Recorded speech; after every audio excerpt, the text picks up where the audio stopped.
Welcome to Tales from SYL Ranch Live, where everyone is entitled to my opinion, and I'm Bill Stone. Tonight on Tales from SYL Ranch, we will have any live viewer call-ins that you like. You can do it anytime. I'm not hooked on any one time. We will have the answer to the question that no one asked, the weekly virus statistics for Lancaster County, Nebraska, where I live. We will have some commentary on Civil War II and how it is escalating. We will have more news on mail-in voting, which I've talked about before, but this is kind of horrifying. I'll do a review of the new Star Trek Lower Decks episode that came out this morning. Shouldn't be too long. And that episode is episode 8, entitled Veritas. And we will also discuss that movie that was released by Netflix that's getting a lot of flack. I will talk about that, give it some kind of a review. What you have to understand is last week's stream, if you were here for that, got cut off after 2 hours. I was planning to go 3, and it just unceremoniously chopped it. Well, that was because YouTube chopped it. And they've now changed it there. They've chopped it out completely, and I've got another video that's now set for 18 only. Okay, if you were here, I didn't say anything good about that film that's been released by Netflix. I didn't say that you should be a pedophile. They just decided that it wasn't good, cut me off, and chucked it out. So, when I talk and do a review of this unspecified film released by Netflix, marketed very badly, I will have to use some euphemisms. Otherwise, who knows? They may decide midstream that this one sucks too. Now, this is, of course, a live stream, so even if I'm not able to get to you via Skype, you are always free to talk with me about anything you want in chat. You can ask me any question, political, social, the virus whose name I can't mention without getting YouTube to rank my videos and channel even lower. You can talk to me about, the United States Civil War II, or even things related to fantasy, superheroes, science fiction, horror, and other related genres. I'm happy to answer each and every question as much as I can and as much detail as I can. Now, there are some personal subjects that I probably won't discuss, but everything else is totally fair game. I will get to as many of my viewers as I possibly can, with the understanding that I don't really want the stream to go much more than 3 hours, because that takes it out of this old body. If you'd like to call in to the show, I am doing this via Skype. Now, since I don't want to give out all of my Skype info in public, I would like to handle it this way. If you're interested in being on the show, email me at callin@sylranch.tv and send me your Skype information, and then I will Skype you back on the show. You will then be free to talk with me about anything you happen to want. It can be something we've talked about before. It can be something we haven't. It can be you bitching at me because you totally disagree with me and think I'm a jackass. I don't care. I will put you on. So again, if you're interested in talking with me directly or being on the show, send me an email at callin@sylranch.tv. Give me your Skype information, and I will Skype you back. That email address again is callin@sylranch.tv. So, now for the answer, as I wait for more people to show up. Now for the answer to the question that nobody asked. What are the virus statistics for Lancaster County and my city of Lincoln, Nebraska? Well, they're up behind me. As you can see, the total population of Lancaster County is most of the city and metro area of Lincoln. The population is approximately 319,090. That's an old figure from a couple of years ago. I'm sure it's gone up. The total Lancaster County tests that have been done are 70,502. So even if you look at that, that's less than half of the population of the city. The total Lancaster County positive tests are up to 5,906. We had one more death this week, bringing the death toll to 24. Statistics are death as a percentage of total cases is 0.034%. Deaths as a percentage of positive cases is 0.406%. And deaths as a percentage of population is 0.00878%.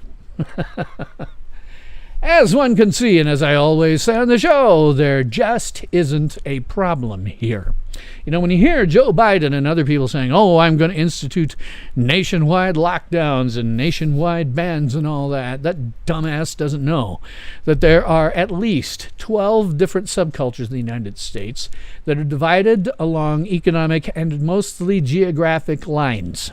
At least 12. And like my city, come on, man. We don't need anything. This has been a non-issue the entire time. I talk about it all the time on here. I talk about infection vectors. How could an infection hit us? Well, New York City has 1 billion infection vectors. They have multiple seaports, multiple international airports in the immediate area, lots of tourists, with the exception of this year, of course. And they have and they are a dense population center, probably more dense than anywhere else in the U.S. So, of course, they're going to have a problem. We get to Lincoln, we get to Nebraska, we are landlocked. Our largest city is 1 million, and it comes nowhere near the amount of infection vectors that you get in New York City because it is not anything like the population density. So here, it ain't no big deal. Never has been. We have no international airports. The trade that we have, if we're going to take, because Nebraska does a fair amount of agricultural trade. So if they're going to do agricultural trade, well, it goes on trucks and leaves the state, never to return. Any trucks moving in and out of the state, tourists moving in and out of the state, they're just gone down that long, boring, incredibly boring, thank God the speed limit is 75, a long, incredibly boring trip across Nebraska. And they don't stop except to get gas and maybe spend the night someplace while they're trying to recover from the endless prairie that they see around them on this absolutely straight road. Very boring. Very, very boring. It's actually the second most boring drive in America. The most boring drive in America, hands down, is Interstate 70 through Kansas. Oh, man, is that really? Second is Nebraska, and third is South Dakota. The difference between South Dakota and Nebraska is very simple. First off, their speed limit is 80. So getting across that endless stretch of prairie is a lot easier for yourself, if you don't mind going 80. But the other thing is you have something to look forward to. On the western side of the state, you have the Black Hills of South Dakota, you have the Badlands of South Dakota, you have Mount Rushmore, you have Crazy Horse National Monument. So there's something to look forward to at the end of that drive, but in Nebraska, there ain't. You just drive through. So again, we don't have a problem here, and we never have. It has made absolutely no sense to completely decimate our economy. Well, not decimate it, destroy it. Over this. I mean, even the CDC, they came out, I think today, and gave some new statistics about death. You want to know the age group where the survival rate drops below 99 point something percent? Elderly people. And then it only drops to 94%. 99% recovery, death rates. Recovery rates, 99%? And we're supposed to be worried about this? I'm supposed to be worried about this? Friggin' ridiculous. So that is the Lancaster County virus statistics for this week, as I always do. Let's see what we're looking here. Okay, got to talk a bit. Maybe I'll bump this up because I don't have a ton of viewers yet. Maybe I'll bump up my review of that film that I can't talk about directly. All right, let me pop this up here, and I'm a one-man shop, so I'll pop this up here. Okay. This film, I guess, just to make sure that YouTube doesn't go deciding that what I'm saying is horrifying, I'll refer to this film as Mignonnes, because that was the French name, Mignonnes. Mignon. Sorry, Mignon. Okay. As my regular viewers know, as I said before, my stream last week was stopped by YouTube and then the video deleted, and I lost about 2 hours of content. The reason for this is totally unclear to me, because I discussed pedophilia, which is weird for them to pull it because YouTube has entire pro-pedophilia channels that have been running for years. And if you watch my show for very long, you know that I don't swear except under really extraordinary circumstances. My political views are libertarian, and while they're not mainstream, they're certainly harmless. So why? I have no idea. But on Mignons, Mignon, I have to say, this was a really boring movie. Oh, God. Don't watch this movie. It's boring. It's not terrible. I'll give you the rating in a minute, but it's not terrible, but it's boring most of the time. What it really is, and I don't think the director intended this to be, but this is how I took it. This film is about a young girl's descent into madness, which includes her doing the following things, and this is not a total list of everything they've done: starting fights, theft, and attempted murder. All of this was for a dance team. Now, one of my kids was a dancer for over 12 years, and trust me that what you see in this stupid film never happens. If it does, it is only when you have some really militant stage mothers who think that their 11-year-old daughter's dancing like a stripper is okay. It'll get them further along in their career. Ugh. But you other guys never see this. It just, it's, and again, I don't think that the writer-director intended this to be a study in a girl's slow descent into madness. But what she does is pretty bad. I mean, she starts fights for no good reason. The theft that she does is from her mother's purse. Now, keep in mind that in this film, it has been established that this is an incredibly impoverished family, so much so that they actually count out each flake, like from a cereal. They count it out. You can only have X number of them, and this girl goes and steals all the money that her family clearly needs to steal. And the attempted murder one was very uncomfortable for me. The scene is they're walking. This girl that the main character hates is walking along the edge of a river. I don't know if it was the Seine or not. Walking along the edge of a river, and just pushes her in, and stands there as she flounders around because apparently she couldn't swim. She's just totally floundering around, going under, and the look on that girl's face was, "I am not going to help you." Fortunately, the victim was able to get a hold of a buoy that was in the river, but it was utterly clear from the way it was played that if that girl had been killed, the murderess, would-be murderess, would in fact have been brought up on charges or something. And in fact, everything that she does is totally without consequence. There are no consequences whatsoever to anything that she does. And I'm sitting there watching it and go, whoa, hold on. You attempted to murder somebody and then showed up for this dance team thing where you aren't even supposed to be. I mean, that girl is going to tell someone, police, that she was pushed into the river by this girl and tried to murder her. No consequences whatsoever. And again, all of this was for totally trivial reasons, a dance troupe. As I said, it is really boring. You kind of sit and just wait a lot. They broke the fourth wall several times. They never worked. There were periods when the director was trying clearly to do something that was like a music video for these kids, right? And there were points where they would break the fourth wall and look straight at the camera, like you would expect to see in a music video or something, And so I understood what she was going for, but it failed miserably. I can't even put my finger on why it failed miserably.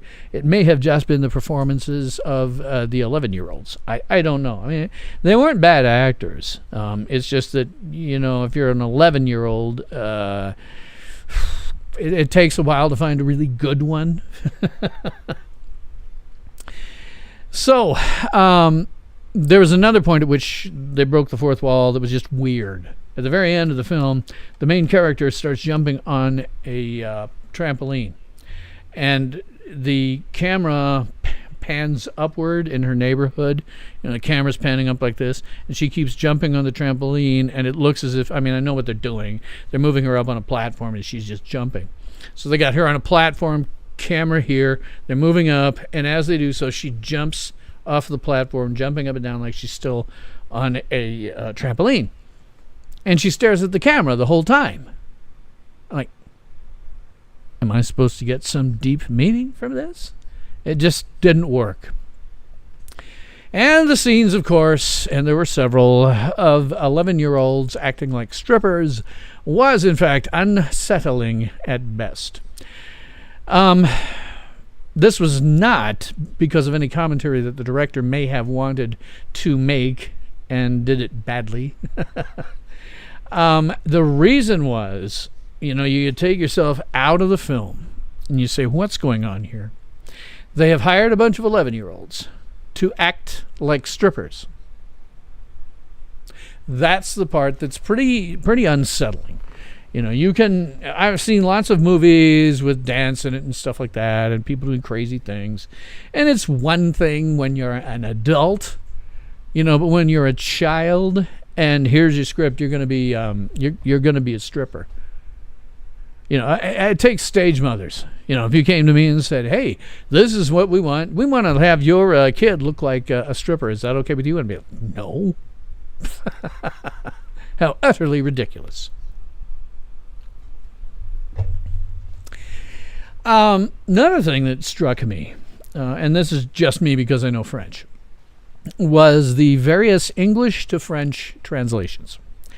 They were very literal, and that's not always a good idea. A literal translation is fine, but the problem is words have emotional connotations beyond just the literal. So my favorite example about this always is a word that I learned when I was in high school after I'd started to really, speak French, and that is salope. The word salope doesn't exactly have a French as an English translation. When you translate it, generally speaking, it's like slut or whore or bitch, but it just depends on the circumstances which one of those it is. Salope, on the other hand, is way worse than that. The best way I can describe the word salope is that it's emotional meaning, if you hear it. Some people get upset if you call them chicken, right? If you hear, and chicken is just a chicken, right? If you said chicken, if you're a French speaker and you didn't know the idiom, and you said, why was that translated as chicken? That doesn't make any sense. And the same thing is going on here. They have a number of lines where I looked at and said, geez, they're just making a direct translation. But there were a lot of those. You are missing the emotional content by making a straight 1-to-1 literal translation. You sometimes have to look at it and say, okay, this is an idiomatic expression. Something, I don't know. I can't think of one in English off the top of my head. But there's a lot of idiomatic expressions, stuff that means something inside of a culture, but does not translate outside of that culture. If you translated a idiomatic expression in directly from English to French, it's really not going to make any impact on the French speakers. They're going to go, what? So there was a lot of that. At the end of any review, we have to ask ourselves, is it any good? No. I would give it about a 3 out of 10, where 1 is existentially threatening to your life, and 10 is worth a standing ovation. And it gets a 3 really solely because in terms of the technical aspects of making a movie, they were competent. Occasionally, they were even creative. Although they didn't, some of this creative stuff fell flat.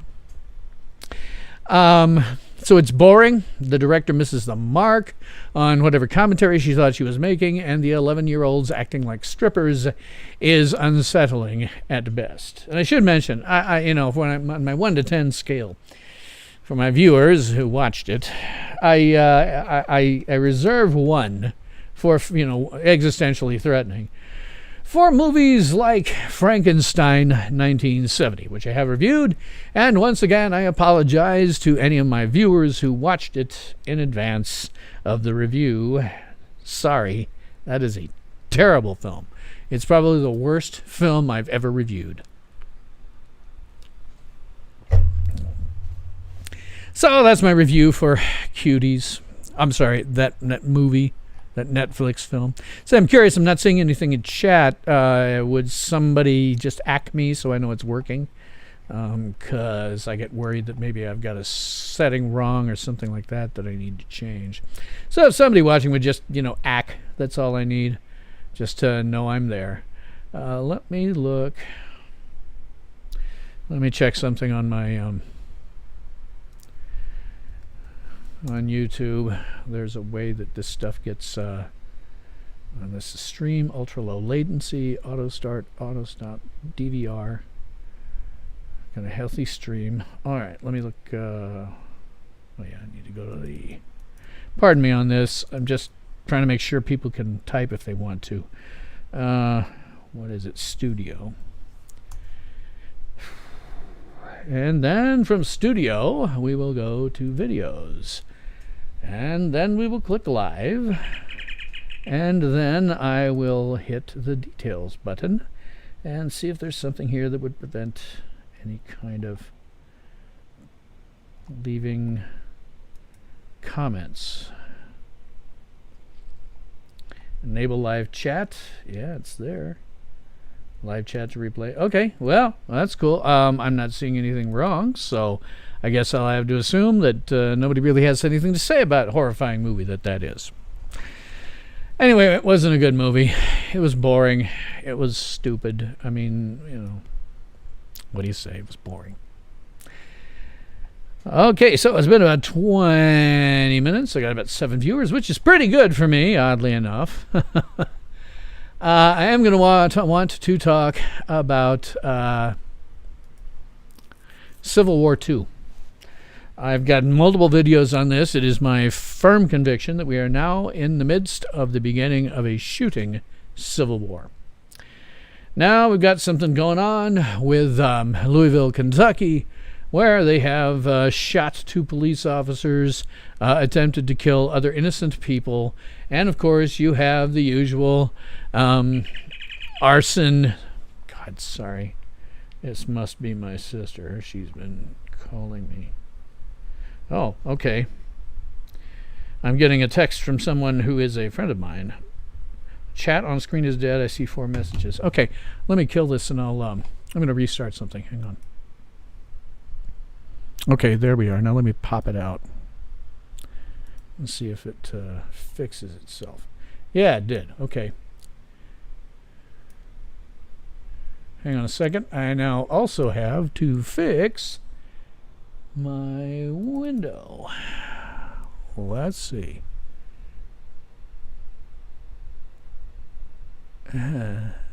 Pop out for YouTube? Nope. I have some video. There's another. Should be another. No.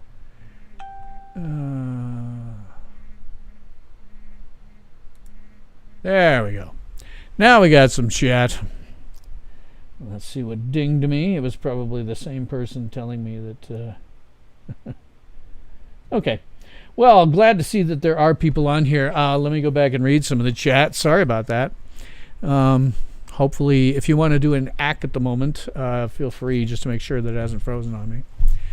Superguru63 says it's all over-exaggerated to promote mail-in balloting. I personally believe that this has been planned from the beginning because mail-in balloting is easy to make fraudulent. Yes, I have talked about that in other videos, and I'm going to talk about it again today because we had some new news on that. And Superguru, hi, thanks, good. Please hit the button. Yeah. Hey, Marshall, would you do me a solid here real quick and just do an act so that I know that things are still moving in that chat there? Super63 says, yeah, sent me a couple about the virus that shall remain unnamed. Yes. Dalton Brazier doesn't seem to be showing up. Yeah, that was my chat. It was fracked. So hopefully that's fixed now. There we go. Got to act for Marshall so I know it's live. Let's see. Yeah, usually it's on point. Hey, I'm a one-man shot, man. Stuff happens, and I don't always notice. Thing is, it's a weird deal. I've got a YouTube control panel that sometimes tells me accurate information, sometimes it doesn't. But it also has a version of chat. And so I always pop that out and make it its own window over here. I've been doing it lately. So stuff can happen with that it get weird. It hasn't happened before, so. Marshall says, I got the special communicator chirp. I am honored. No, that's just the chirp that all of my text messages get. You're actually lucky that I hadn't put it into into silent mode so it doesn't bother me. So, am I not getting all chat messages? Well, let me bring her down and see what I can do. Let me try another thing. Let me try something else. I will just... I hate doing this. I'll just go to the video, the live video itself. And can I pop out chat here? Yes, I can. So I'll drag you up so that it looks like I'm looking off to one side when I'm talking to you. And then change my chat window to be the right one. And that's not it. I gotta use glasses, I can't see everything. Live chat.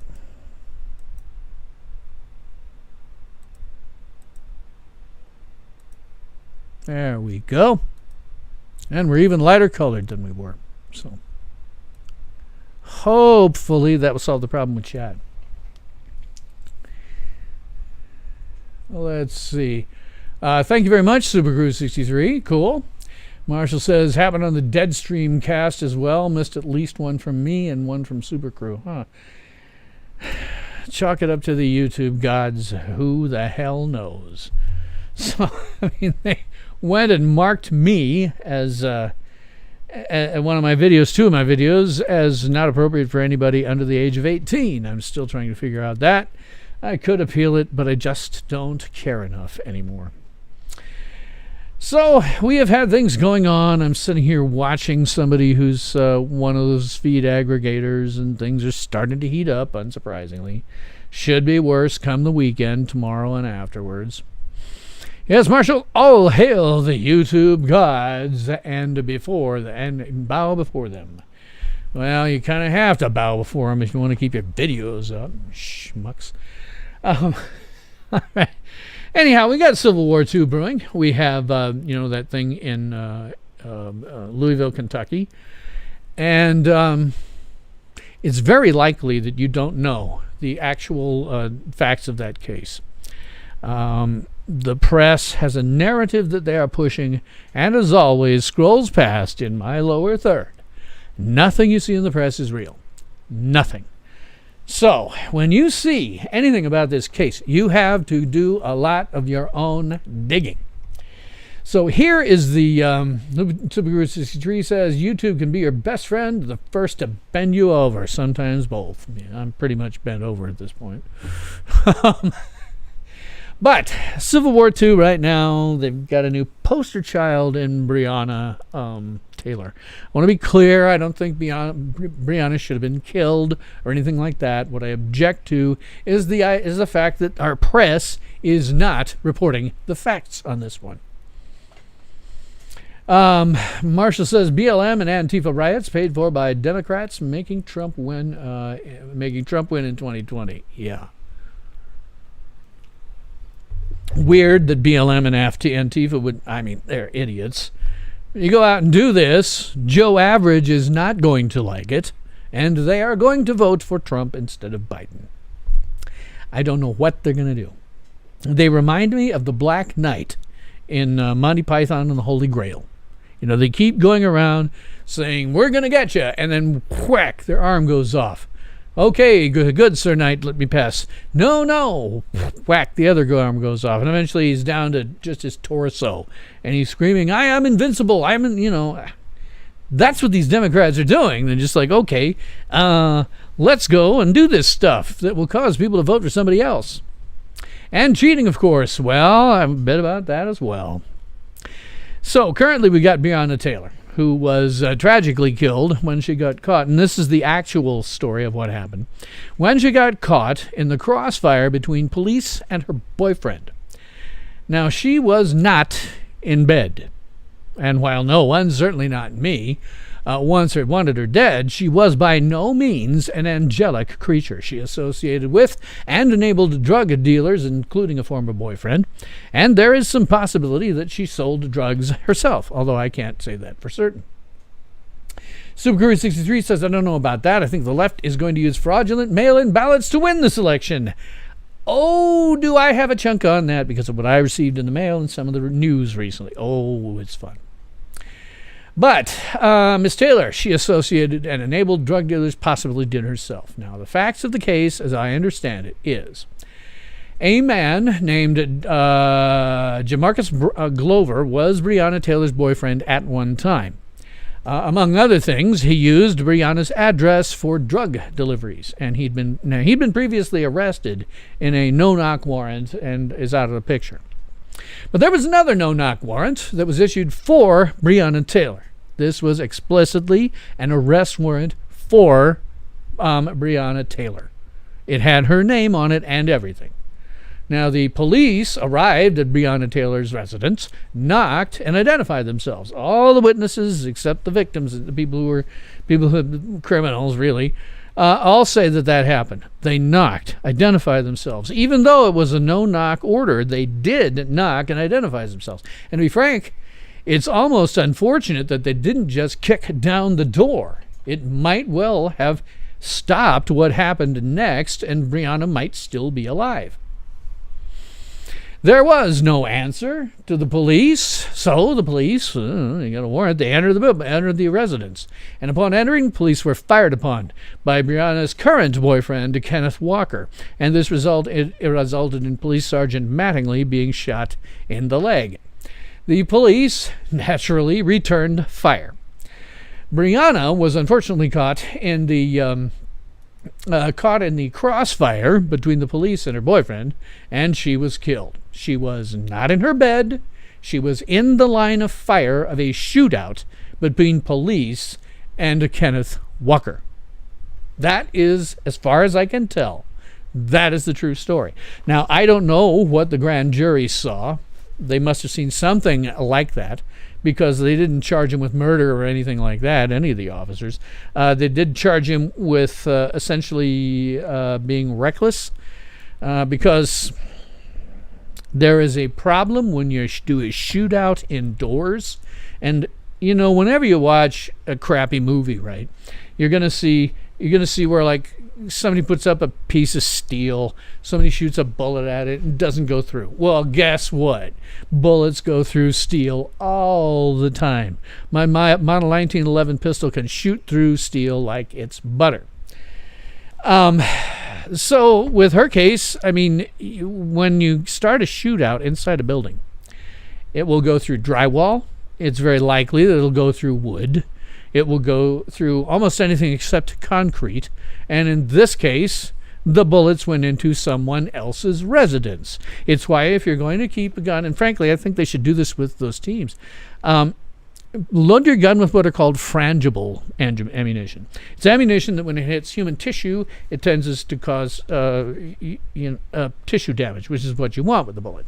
And if you fire it at, say, drywall, it'll disintegrate upon impact. So frangibles are very, very good if you're going to be at home, in an apartment, or if you're on an airplane. If they actually enforced the Second Amendment on airplanes, which they do not. So our civil war has escalated again, largely because of the verdict brought down for the Breonna Taylor, although some of that seemed to be starting before the verdict was even handed down. So there were riots in Louisville last night, in which two police officers were shot, and there were attempted murders of others. They all, as usual, committed vandalism, robbery, arson, armed robbery, looting, assault with a deadly weapon, and the attempted murder of innocents. And this is the textbook dictionary definition of terrorism: the use of violence or the threat of violence, particularly among civilians, in order to achieve political goals. If I had a mic, I'd drop it. And the thing was, it wasn't just limited to Louisville. If you listened to the scanners last night, there was all kinds of stuff, as usual. Listen to police frequencies. I have two ways to do it in my description box. One is in a web browser, and one is a mobile application that you can feel free to download. But I heard a lot of them last night. It wasn't constantly going off, because for the most part, people are still interested in what's going on in wildfires and stuff like that. But if I pop from station to station, from say freak to freak to freak, I was hearing it. They had, as usual, rioting, looting, arson, robbery, armed robbery, assault with a deadly weapon, and the attempted murder of innocents in all of these places, all across the United States. And you cannot tell me it is just Democrats. I do have a mic, Marshall. I simply can't drop it. I guess kind of like dropping the mic. Interesting thing that did happen today. Sort of in relation to that. You may remember for the channel I once covered one of the riots that we had here in Lincoln, Nebraska. And it turned out, I discovered today, that it was a pretty low-key riot. As horrible as it was, you can go back and look at it. The video is called Terrorist Attack in Lincoln, Nebraska. And that was a low-key one. I mean, that just sort of amazed me, a low-key one. And when I talked to this, a police officer showed up at our house today. That is because my mother has apparently, she's some very, very persistent scammer has got a hold of her. The number of this scammer is 402-307-1483. Feel free to endlessly call this number. In the last week, someone sent a car to my mother's house, one of those ride things, to see if to take her to a doctor's appointment. She didn't have it. She didn't order the car. The person at that number, 402-307-1483, they called him. And then they called my mom, and I took the phone, and I talked to them, and they're complete scumbags, of course. So in the last week, my mom somebody sent my mom a van. Then they sent out to the house. They sent a locksmith, and his instructions were stay in the van, and the truck they were using. Call me, and then go out to his truck and to talk to the scammer at 402-307-1483. Why? I don't know how to deal with this. I'm unclear what the hell is happening. There's some chance, I think, that they're sort of casing the place. I mean, one thing you can do, it could be a scammer, but it's pretty weird for an internet scammer to go and send things out to you. What this could be is somebody casing the joint, sending people out to discover if we're there. By the way, scammer at 402-307-1483, I almost never leave the house. My mom and I are not out at a house at the same time. And my home is, in fact, protected by Smith & Wesson. So don't try it.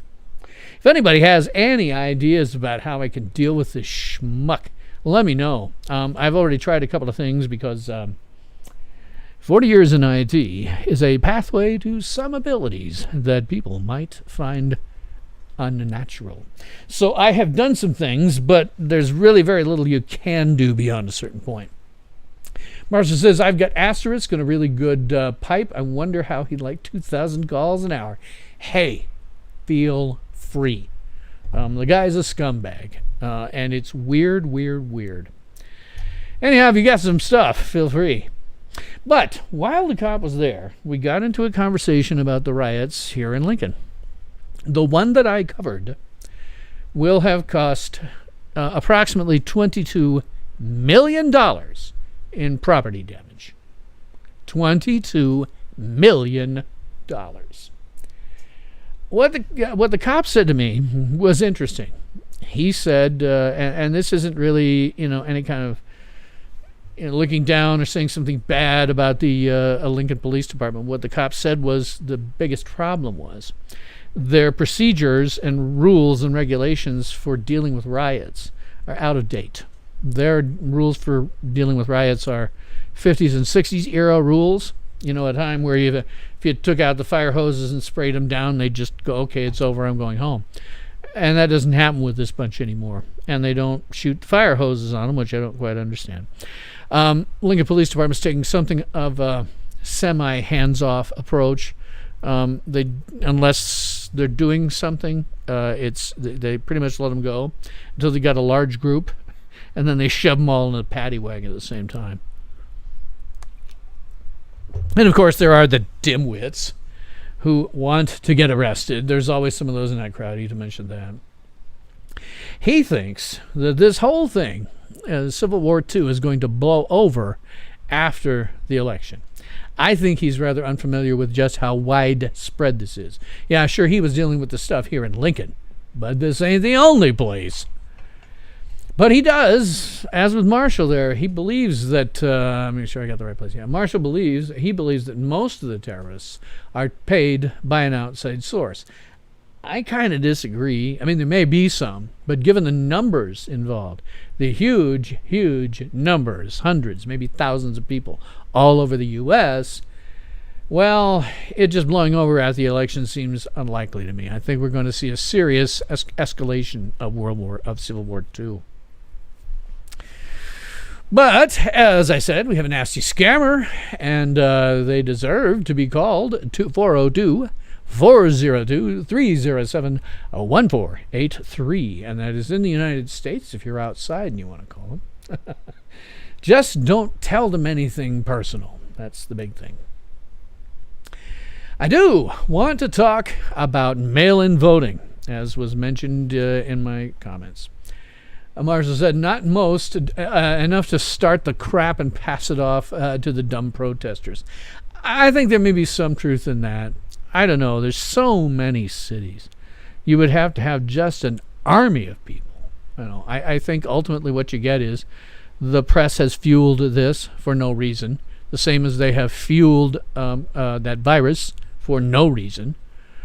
And so I think what you get are people, and people like Democratic politicians, Maxine Waters has been saying, go out, protest, get in people's faces. Don't let Republicans sit molested in a restaurant, things like that. She's obviously egging it on. So I just don't know how to evaluate it. I really don't. When I was the one in Lincoln, I wouldn't have said that there was any ringleaders particularly there. It was just mob rule, frightening because you didn't know what was going to happen next. And when you get into places like Davenport, where they murdered a woman, Davenport is such a small city. Hard for me to imagine that they had ringleaders in there. Now I do know the cop did tell me that they arrested a lot of out-of-state people. And I know that when you look at Kenosha, Wisconsin, they arrested a lot of out-of-state people. So there clearly are some. And the out-of-state people they arrested there, by the way, had driven in from Portland. So, yeah, I think there's probably some. It's just hard for me to imagine that all of these cities, like right now, what am I looking at? Oh, I got multiple views. Oh, wow. This is kind of interesting. Multiple views of Louisville, Kentucky. Hey, let me just put it up. So this is their a channel on YouTube. They're called Not Woke. There used to be there is a channel called Woke that is pro everything, riots, etc. And then there's this channel which it's an aggregator, but they are negative about it. They're not all behind all the death and destruction and mayhem. So I'll let you look at that, but this is all different views of just Louisville, I think. Let me look. Louisville. There's one down there for Charlotte, Carolina, and Charlotte, North Carolina, another one for Little Rock, Arkansas, and one for Gilbert, Arizona on the bottom three. A lot of flashing lights right now. I'm not seeing fires and looting and arson and all that just yet. But as Marshall says, wait until the weekend. It's going to be really bad. I agree. I totally agree. Off on another subject of mail-in voting. Oh, boy. Mail-in voting. You know, I have talked previously about mail-in voting and how it is totally insecure and you should not use it. Sorry, I'm finding my mouse. So I've talked about it before, but here is some news that should cement the idea that you should never, ever use mail for a mail-in ballot. Superguru 63 says, guarantee Biden will use the unnamed virus to duck the debate, or after one debate he will say something close was tested positive and he'll duck the first of the debates. I cannot imagine Biden against Trump be like Mike Tyson against a church mouse. He'll destroy him. Of course he can't do the elections. It's just not possible. Hi, Drop of Truth. How you doing? Mail-in fraud? Yes, I'm going to get to some of that. Yeah. So I think it was today, the Washington Post, may have been yesterday, the Washington Post reported that 500,000 mail-in ballots were rejected in the 2020 primary election. The USPS is also investigating trays of mail, that were discovered in a ditch in Greenville, Wisconsin on Tuesday.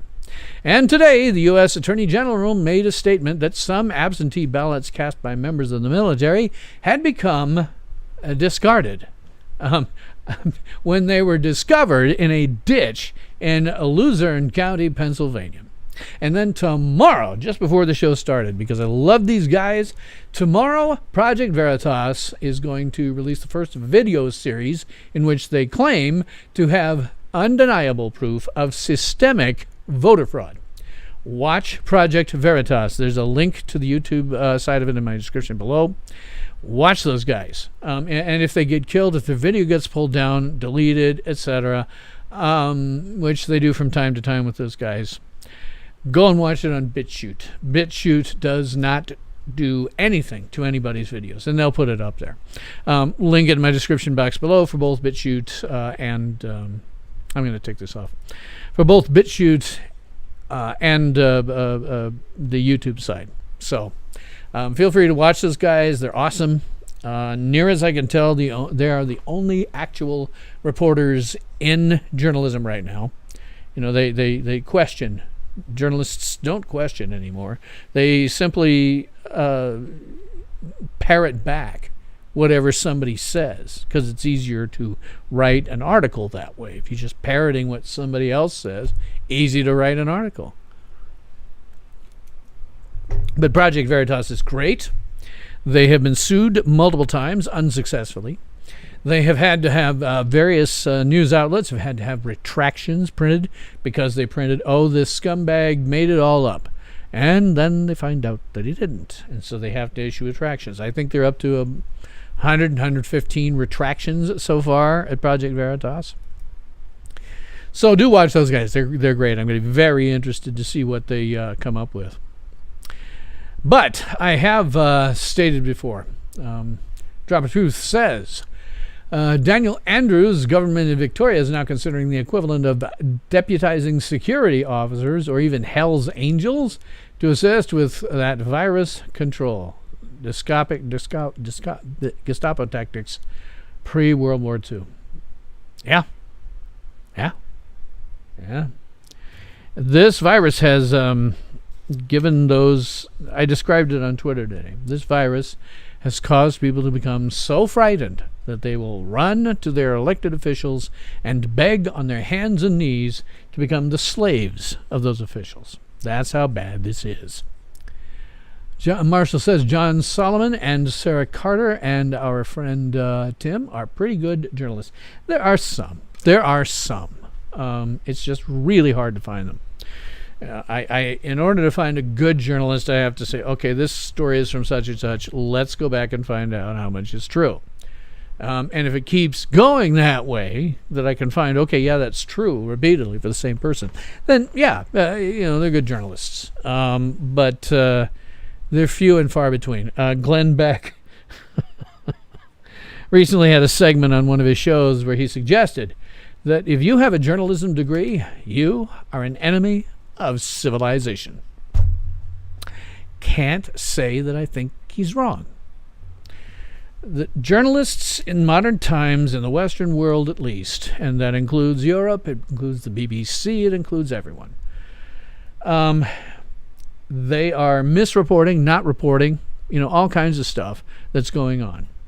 They are, in the U.S., they are clearly in the tank for Trump, and they have spent 4 years trying to drum up, non-existent things to happen to him. So, yeah, guys, I'm sorry. Unless you're one of these few people that actually has some journalistic integrity, which is very few, you are, in fact, the enemy of civilization. What we need are facts. What you give us is nonsense, and provably so. Having spent 40 years with a masochistic hobby of debunking the press, I can tell you nothing you see in the press is real. Nothing. Never get your information from the press. It will be skewed in who knows how many directions. They will bring up unnamed sources or sources close to the... When you hear those words, check out the article. Just forget it. If you can't find somebody who will go on record with their name, screw it, doesn't matter. And when you get to Washington, hell, it's probably spies, who are feeding information, leaking information for their own nefarious purposes. So if you see sourcing that isn't to a human being who will leave their name, such and such said, this is what happened, forget it. It's not a news article. Drop Truth says, I actually got some work this and last week. Cool. I was flabbergasted to learn how many average guys support Daniel Andros' draconian actions. I gave up explaining the issue. It's like talking to a wall. Yeah, it is. It is. Our reporters around here are just as bad. Our governor, under extreme pressure, has started to lift some restrictions.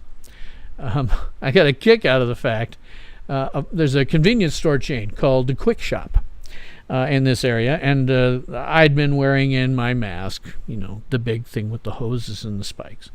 And he and any other clerk that I was in there, they all stopped me and said, it's okay, dude, it's okay. I know the governor says that we have to have these masks, but as a company, we're saying screw that because our business is going to shit.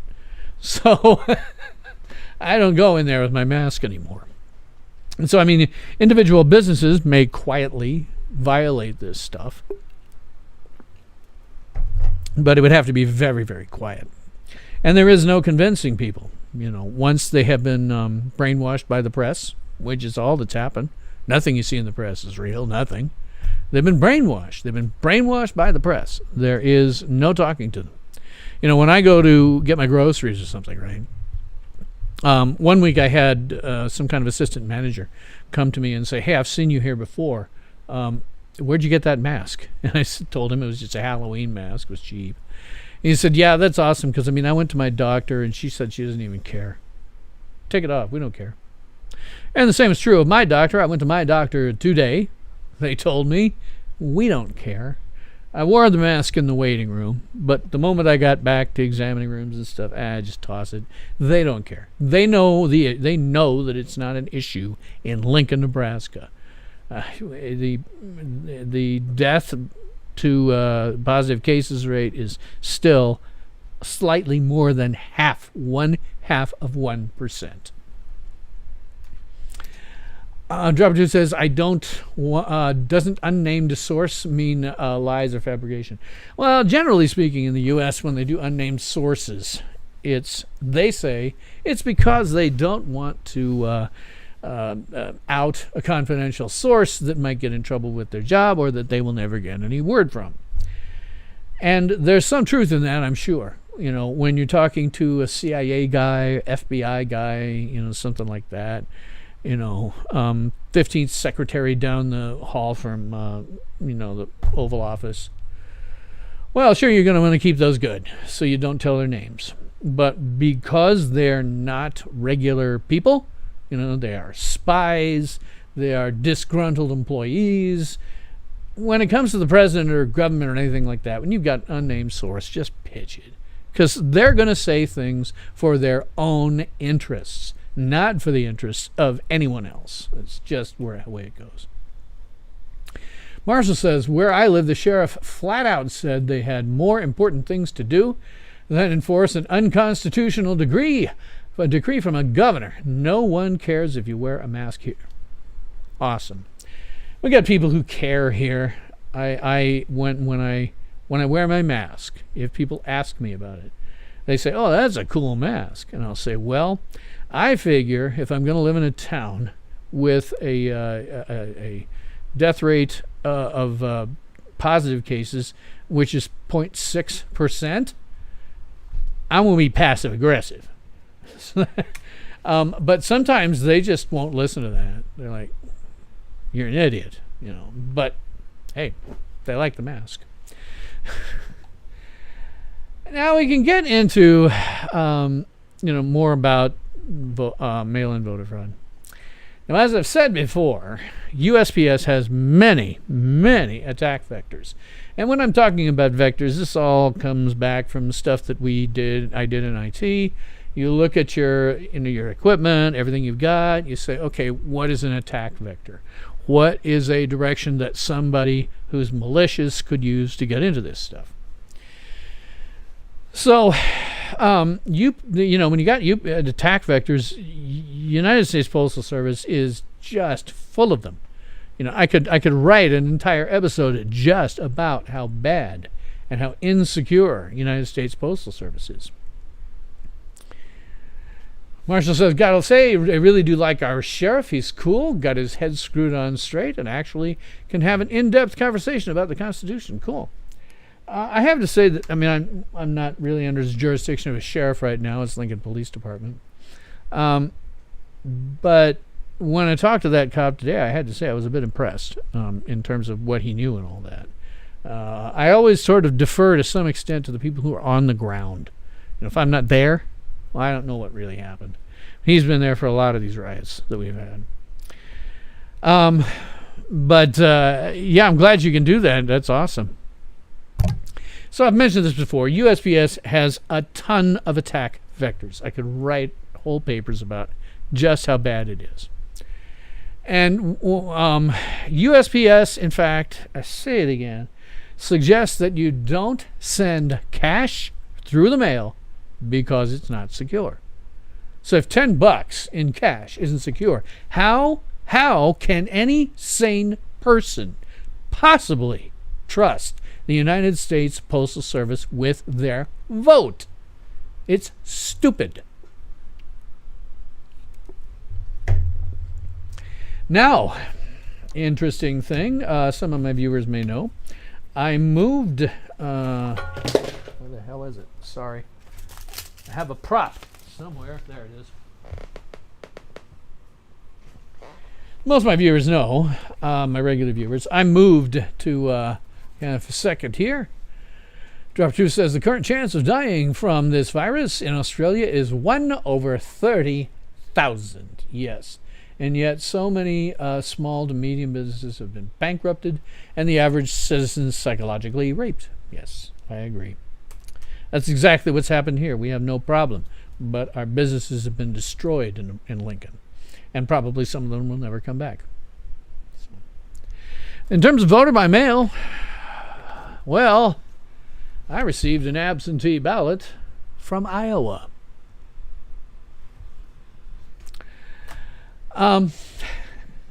That's because I moved here from Iowa a couple of years ago, almost 2 years ago, maybe a year and a half. So I now find myself in a bit of a quandary, to be perfectly honest. Do I cast this mail-in ballot? Sorry, I've got prepared marks. Do I cast the mail-in ballot and then vote in person in Nebraska just to prove that it's that easy? Possibly go to jail? Or do I just, let this sit on my desk for fear that I might go to prison if I used it? Which is what's stopping me. Supercruise63 says, here in the People's Republic of California, you will be booted out of stores and such without a mask. I will get sent home from my job if I don't wear one, even in 100 plus degree weather. By the way, wearing mask, that heat sucks. Oh, yeah. I'm just breathing in your own CO2 half the time.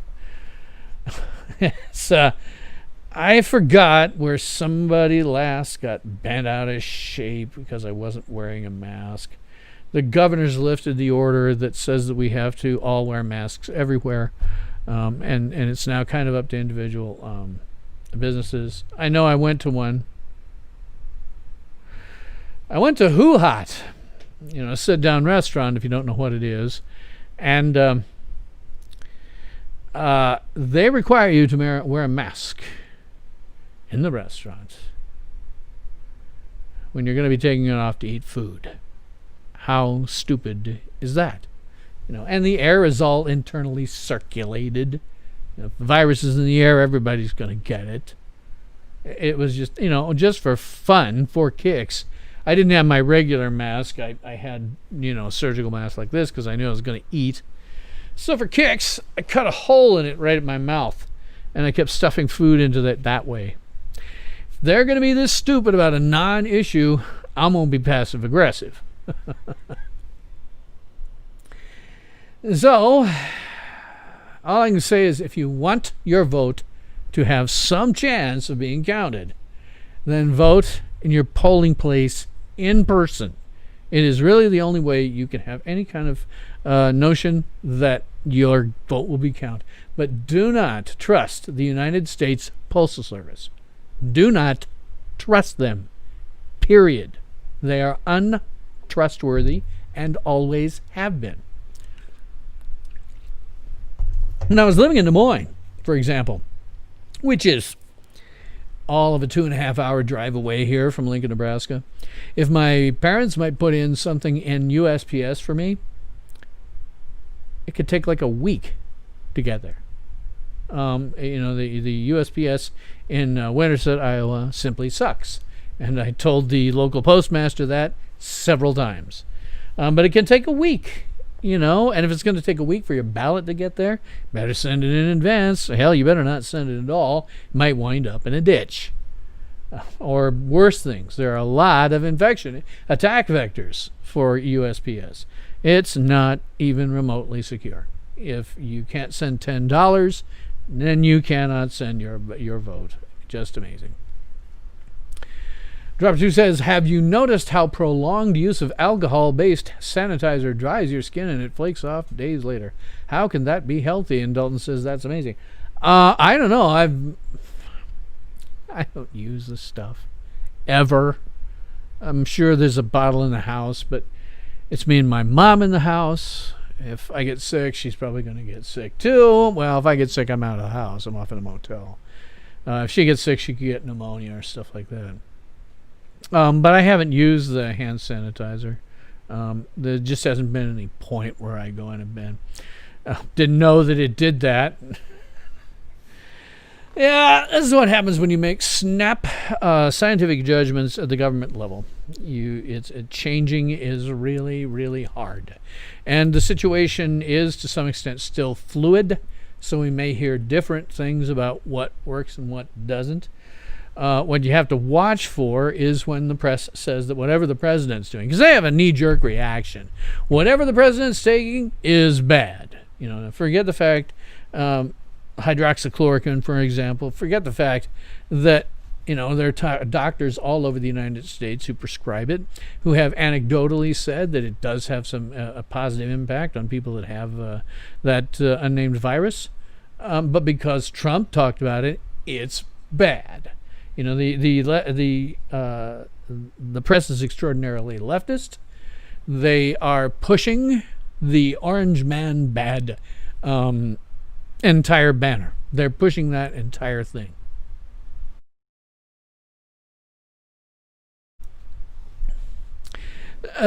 So don't use USPS. The press is pushing this narrative. Anything that Trump does is bad. Anything that Biden does is awesome. Despite the fact getting out of bed and remembering where he is a pretty big deal. But they will always say bad things about whatever the president says. So when you see the president and say something about a drug, go, wonder if that's for me. And then go down to your local doctor and find out if it's something useful. Always check with your local doctor. Don't listen to all these schmucks. One thing I should mention about statistics. Let me put it up there. One thing I need to mention about statistics. Statistics do not mean to do not go down to the individual level. It does not mean that I have, some percentage chance of getting the virus. It does not mean that if you've been tested and tested negative, then you're going to have a 0.034% chance of getting the virus. That's not how statistics work. You take a sample of data for statistics, and even if you come up with this, every single person starts at 0, and if you have some problems, well, okay, then your number is going to be pushed into these statistics. But the statistics do not measure your likelihood of getting the virus. They only measure what we already have, which is nothing here in Nebraska. Super 63 says, people don't understand that mail-in ballots are different than absentee ballots. Yeah, mail-in ballots do not require you to be a registered voter, from what I understand. Yeah. Hey, Larry, how you doing tonight? Let me go back to about here. Okay. Well, about 10:07, got an hour out of the way. So, what the hell? We will do the Star Trek review. Drop of Truth says, we've heard for almost 4 years how the U.S. economy has vastly improved and unemployment has dropped. Is this true where you live, Bill? It was going great. It was going great until they intentionally killed the economy with a virus that has a 99% range of not getting it for every age group up until you get to 70. And then it drops to 94%. So, yeah, we had a booming economy. Things were going really great. And then this virus came, and everything got shut down. Businesses went out of business because they couldn't make their operating expensive. It's just done. They're just done. There's stuff that will never come back. And that hoo-ha I went to? Well, that was Friday evening. And there was about 6 people there, in addition to my family. My sister had come, and we were doing the family thing. But aside from our family, there were not that many people there. There were not even 10 people there who were not part of the staff. Said to myself, hey, if it's practically dead on a Friday night, which prior to the virus it wouldn't have been, it's practically dead on a Friday night. Noon must look like, I bet if I come in at noon and eat, it'll be totally empty except for me. But yeah, our economy was doing quite well. And then the press destroyed it. The press destroyed it. If the press had not gone on about this, it wouldn't have been an issue. The press fueled this and destroyed our economy as a consequence. We did have one. Ain't now. Anyway, I will talk briefly, not fairly briefly. I don't really have much prepared on this. I watched it earlier this morning. Star Trek Lower Decks Season 1, Episode 8, Veritas. Well, this is certainly the best episode so far, but again, that's not saying much. When it's good, it's not good for the reasons you think. Now, what works? Well, in general, let's see, Super Cruise 63 says another thing I don't understand is how is ballot harvesting even illegal constitutionally, and they do that a lot here in the PRC. Ballot harvesting. Well, I think they do it just because they can. And the Constitution is dead. The Constitution really is dead. I'm a constitutionalist, but I also recognize that 99.99999999999999999% of everything that the federal government does is flatly unconstitutional by any sane reading of that document. The Constitution is dead. And that's reality, which wasn't, but it is. So when you get things that are, obviously unconstitutional or illegal being done by government, it's because, for all intents and purposes, we do not have a representative republic. We have something where presidents, governors, mayors, etc. think of themselves as kings over their own little fiefdom. Never forget that inside every single politician is an emperor of the galaxy screaming at them, "Unlimited power!" There are no exceptions to that, including my stupid mayor. I had some email going back and forth with her, and she's an idiot. It's unlimited power is what they really want. So in Star Trek Lower Decks, today's episode, what works? Well, the general story idea is reasonably sound. But then the execution falls completely flat. At first, the first thing you see, they're sent into some kind of courtroom that looks I'm sure it was intentional, because it looks almost exactly like a Klingon courtroom that we've seen a couple of times in Star Trek. But the people there weren't Klingons, nor was it a court. It was supposed to be a party. And that didn't make any sense. The character who was dealing with them was certainly acting as though it was a trial of some kind. They did things to the main characters and the bigger officers, non-junior officers on the ship, in ways that you'd walk into and go, this is a trial. So when it's revealed at the end, no, this was a party, you're just like, what? What? You're going to try to pass that off to me now? That just doesn't work. There was a fair amount, Drop of Truth is saying, a suit to declare Daniel Andrews' government unconstitutional has been presented to Australia's High Court, equivalent of my Supreme Court. The mainstream media is silent. Well, of course they are. Of course they're silent. I've forgotten which judge it is from one state, an appellate judge on a federal level, who said that what Texas was doing, it was somewhere in Texas, what Texas is doing in terms of their coronavirus stuff is, in fact, unconstitutional. I don't think anything will come from that.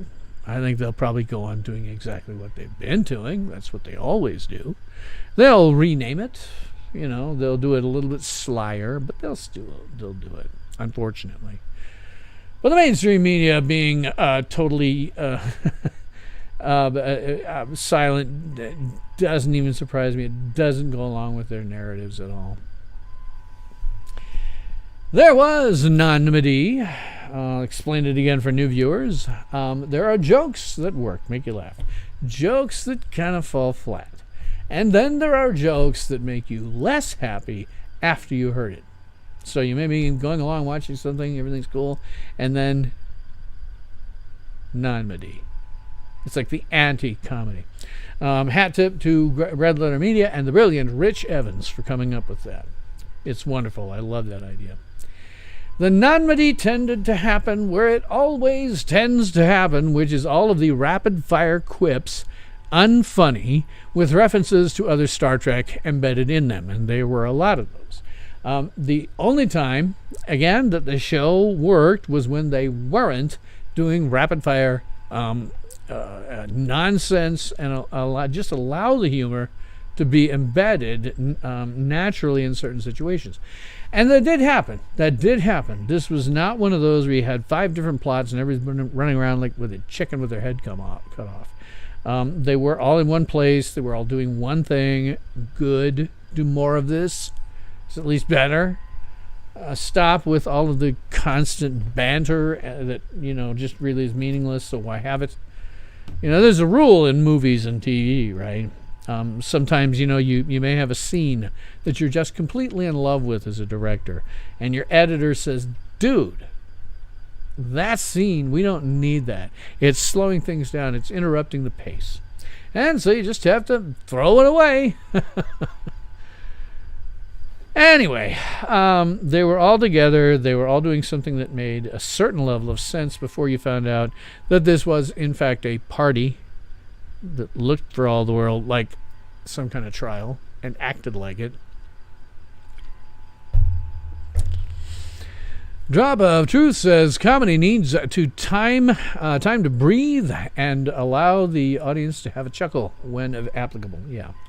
And really all they do is just talk. Star Trek, talk. Assault Vampire, talk. Giant Spock on Philosia, talk. All of this stuff, just get bang. It has nothing to do with what they're doing. Just nothing. In terms of what works, I can't tell you anything that particularly works. Oh, forgot Q. Sorry, this is two-hand face palm.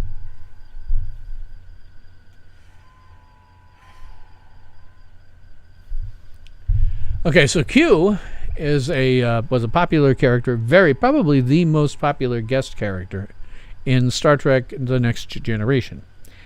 And they got John Delancey, the guy who played him on Next Gen, to voice the character of Q for this show. And it was dumb.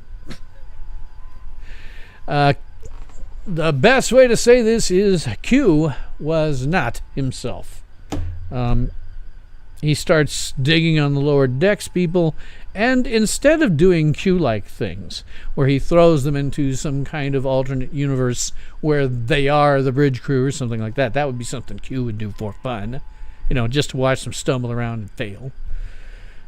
He got into it with the main character, Mariner, and she was like blah, blah, blah at him, and he was like blah, blah, blah back at her, and nothing ever happened. When you get Q, typically, you're going to get a lot of weirdness. You're going to be put into all kinds of odd situations, and Q's going to laugh about it. And that's just how Q works. He's a great actor. Loved the character very much. It was the best of Gene Roddenberry's Yet Another Godlike Alien, or Yagla. Let's see. Drop 2 says, I haven't seen Lower Decks. This episode, did they ruin Q? I wouldn't say they ruined him. It's just that they brought him in purely for comic relief. It was not the way that Q is usually handled. He's an omnipotent, omniscient, essentially a god, and he likes to frack around with people just for fun. Hard for me to imagine he wouldn't have done something worse with those guys than he did. Aside from banter about how he can't do it. Go away, Q. Yeah, that always works. So at the end of our review, as always, we ask ourselves, is it any good? Well, as I said last week, if they sold individual episodes at $1 a piece, maybe 75 cents, 50, I don't know, I might have bought this one out of curiosity. It is the best so far. I didn't laugh. For me, that is the biggest tell. I didn't laugh. It's a comedy. You're supposed to laugh, and the humor is not really funny, so you don't. It's still better than last week's. I would actually rate this as a 2 out of 5. Of course, you have to remember the scale. 1 is existentially, threateningly bad, and 2 means it made me laugh once. So 2 out of 5 leaves out the laughter and a bunch of other stuff, and didn't like it. Drop 2 says, damn it, the perfect opportunity missed to transform a mariner into a goldfish. Yeah. Well, there was a missed opportunity at our period. If you're going to bring Q in, even if it's on, something like a ship full of screw-ups, right? This is a dude who took Picard into his own past to prevent him from being stabbed and, going straight to his heart with a knife. Right? That's the sort of thing this guy does for fun. I could easily see him saying, let's put these guys on the bridge of the ship. Or hell, let's put them on the bridge of this ship. And watch them fail miserably. And of course, what you'd have to have as a good episode for that is at the end they start pulling together, hopefully in a humorous way. But yes, when you watch it, Q is very ancillary. They don't use him much at all, and there's just a lot of banter that doesn't make any sense. I'll look at my notes here. I'll just flip back to that. I did that. I think I've gotten everything that is on my prepared remarks. I moved in and out of the order here. I guess I'd only just say before I kind of go to talking off the top of my head. Feel free to call 402-307-1483 and see if you can't engage a scammer so they won't scam somebody else.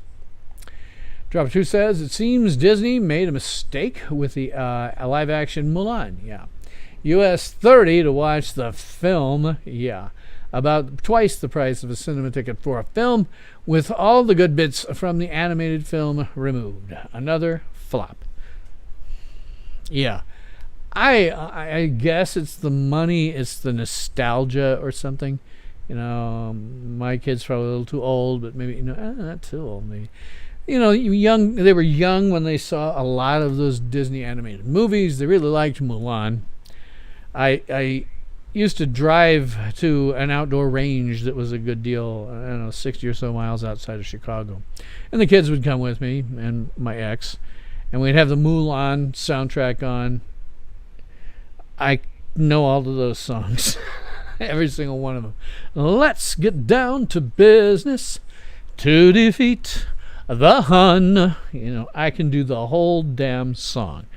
I can do all of them. So if I was them, I would just say, this is a dumb idea making live action remakes. Let's just re-release the originals. I know. I probably have them somewhere for streaming, but, it's just dumb. And I noticed, too, that Black Widow has been pushed back to 2021. There's a lot of people on social media going, why is this happening? And I'm just like, because they want to sell this in theaters and make $1 billion. Right now, they can't get anybody to go into the theaters, even when they're open. In point of fact, this virus may have killed the movie theater. I think that's very possible. It was on its way out anyway, and now people are used to, streaming all the time.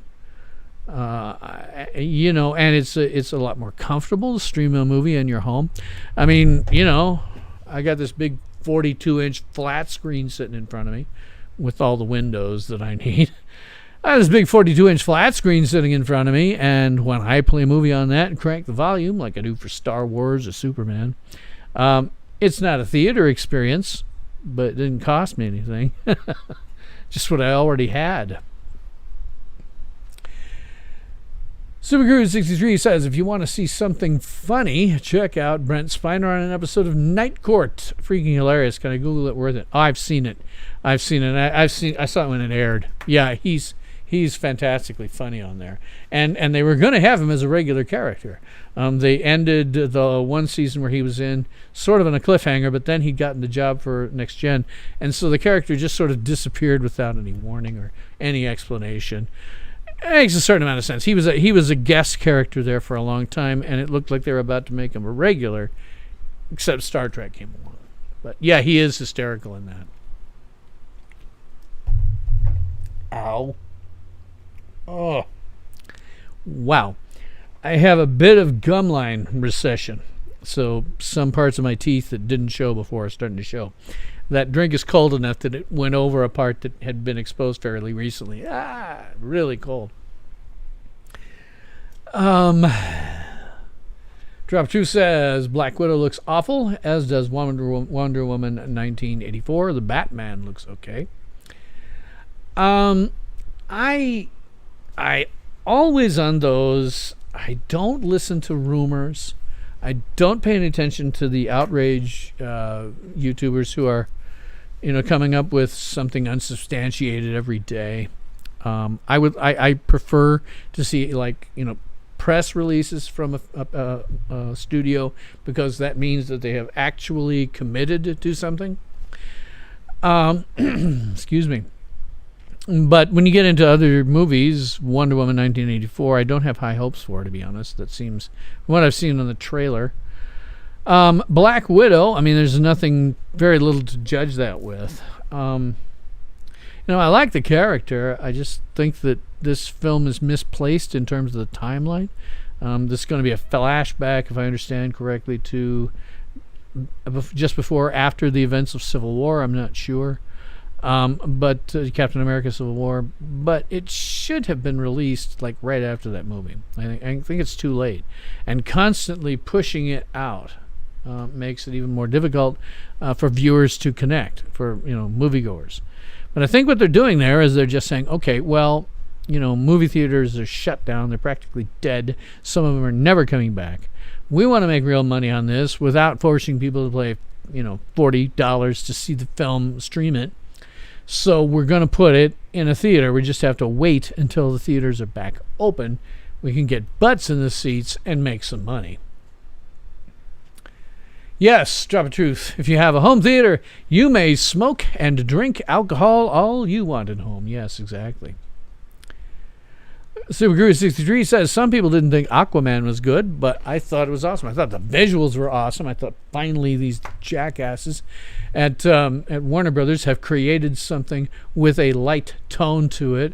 There was a lot of fighting and action and stuff like that, but ultimately very light tone. That's the sort of tone that at least Superman should have. I liked Aquaman fine. I didn't think it's a brilliant movie, but I liked it just fine. I think it was pretty good. It's as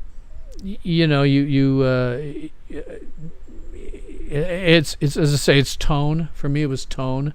I went to that and I went, okay, this is what Superman should be. Watch Shazam. This is the tone that Superman should have. He doesn't have to be a little kid and approach things from that, but basically an innocent kind of guy who always expects the best out of everybody. That's a light tone. They fracked it up completely. Nolan did when he made Superman dark. That's just bad. Dropper 2 says the Black Widow trailer has misplaced comedic elements. I really don't pay a hell of a lot of attention to trailers. There are people out there who make money reacting to trailers. I don't pay much attention to it because I know it is simply a string of images put together out of order from the film and with almost no context. So when I see those, I just go, I'll wait until I see the film. You just don't know. The trailers can often be completely divorced from what the movie is. SuperCruise63 says story was good, special effects were really good. Yes. Aquaman from a technical perspective, directing perspective, because you have to do all that work underwater, or it's not really underwater, but I assume it wasn't. But you have to be able to do all that stuff and, direct people to come up with this right CGI to make it look good. So, yeah, I thought it was a good movie. Don't get me wrong. I thought it was a good movie. Ain't Superman 1978, but it's still a good movie. Dalton asks, did I like Smallville? I actually saw very little of it. I'm a little bit of a purist, and Smallville kind of breaks that for me. I understand it was a good show, and I've seen pieces and parts of it from time to time that don't look bad. But there's two things. The biggest one is that it's nice to see Clark growing up, but Superman 1978 did it right. Right, you have an entire act that is devoted to him growing up on a farm. And for me, that's all you need to know. You don't need to go through several years of psychoanalysis of him. You just, okay, I grew up on a farm in Kansas. I have, those kind of values that come from, being in a place like that. So when you do an entire series on it, hell, it may be very good, but to me, it just defeats the purpose. The interesting part about Superman is being Superman, and faster than a speeding bullet, more powerful than a locomotive, and able to leap tall buildings in a single bound. His childhood is not terribly important to me. I thought Superman the movie did it right. We can see, okay, he's growing up here. Here's where significant things happen. And then he's off to the Fortress of Solitude. I think that's good. Drop Truth says Scarlett Johansson was contracted to do a standalone film. A pity it wasn't already between Avengers Infinity War and Endgame instead of the Captain Marvel atrocity. Yeah. Supercruise 63 asks the big question, have you finally... Have I finally watched the rest of Stargirl? We're going to keep bugging you about it. I have not. It's been a weird week again. Between these weird spammers and my sister and I having to do some unpleasantness that we really didn't want to do but became necessary. So it's been a weird week. Let's see if I've got anything prepared here yet to talk about. I think I actually talked about everything. There's the Star Trek one. There's the Cuties one. And I talked about boring. Is it any good? Yeah, I think in terms of prepared remarks, I am pretty much out of them at this point. You may feel free to talk to me about anything. Ask me any questions. You can call me if you want. If you want to do that, send an email to callin@sylranch.tv. Give me your Skype information. I'll Skype you back, put you right on. Probably keep you on longer than you want to be because I want to draw it out for the content. But the email address, again, is callin@sylranch.tv. What is my opinion of the Fleischer Superman cartoons? I thought they were great. Time to watch them again. Oh, they're freaking awesome. Those cartoons are fantastic. Particularly some of the earlier ones. Just fantastic in terms of the animation. You see the characters. The characters are being the human characters are animated very, very realistically. On occasion, I have to wonder because Fleischer did this with some of their movies, like Gulliver's Travels. They got a human actor, filmed him, and then did rotoscoping, which means that they trace over everything about him that's in that, whatever they shot, however many frames of footage they shot, they draw over him. So the humanoid characters are very, very realistically drawn, and I think they may have done some of that rotoscoping with with Superman, because he does things you just don't see. When he's where's a good one? Oh, when he's jumping off to fly. There's a scene in which in the first one where he comes down trying to save a building, lands on an opposite building, and then pushes off with his legs to start to fly. You almost never see that kind of detail. Usually it's just they lift up and go away, but Fleischer was amazing. Drop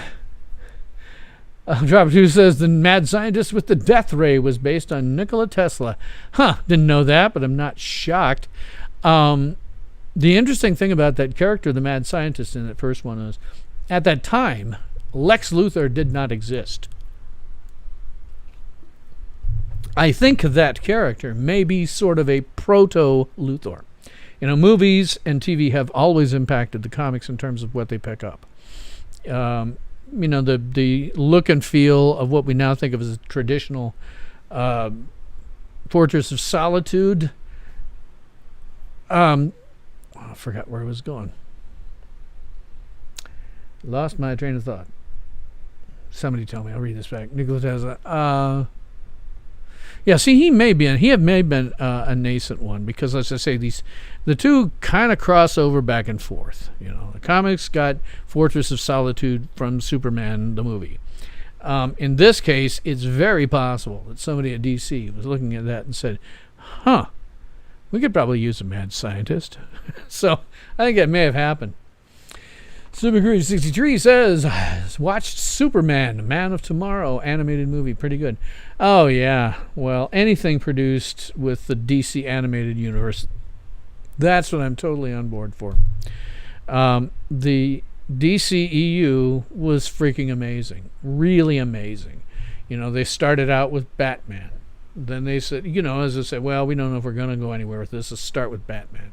They said, oh, that worked well. Let's do Superman next. And after Superman, he had a few run-ins with like the Flash, the Green Lantern, and stuff like that.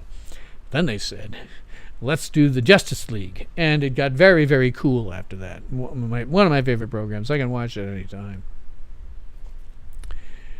Let's see. Drop 2 says, you're exactly right, Bill. There's a documentary about how the series was made. Rotoscoping and shadows were used. The first episode cost, $50,000, a fortune at the time. Absolutely. These are really good animated cartoons. You should go and see them. When I'm done, I'll find, because I know there's people with that have playlists showing it. I would so love to get a hold of some of those that were in good shape. If you could find the negatives, that would be awesome. Run them through a computer to make sure that they look good. The best I've seen, somebody did do some cleanup on it, but the best I think I've seen was someone who did a cleanup on it in 720p, and that looks pretty good. They cost a ton of money. In fact, my understanding is that the Fleischer brothers who did that, they also did a whole lot of Popeye cartoons. They said they kind of didn't want to do it. So when I think it was Paramount said, well, how much would you need? And they said, well, $100,000. And Paramount just went, okay, $100,000. There's your check. And then the Fleischer brothers actually had to do it, which was not something they wanted to do.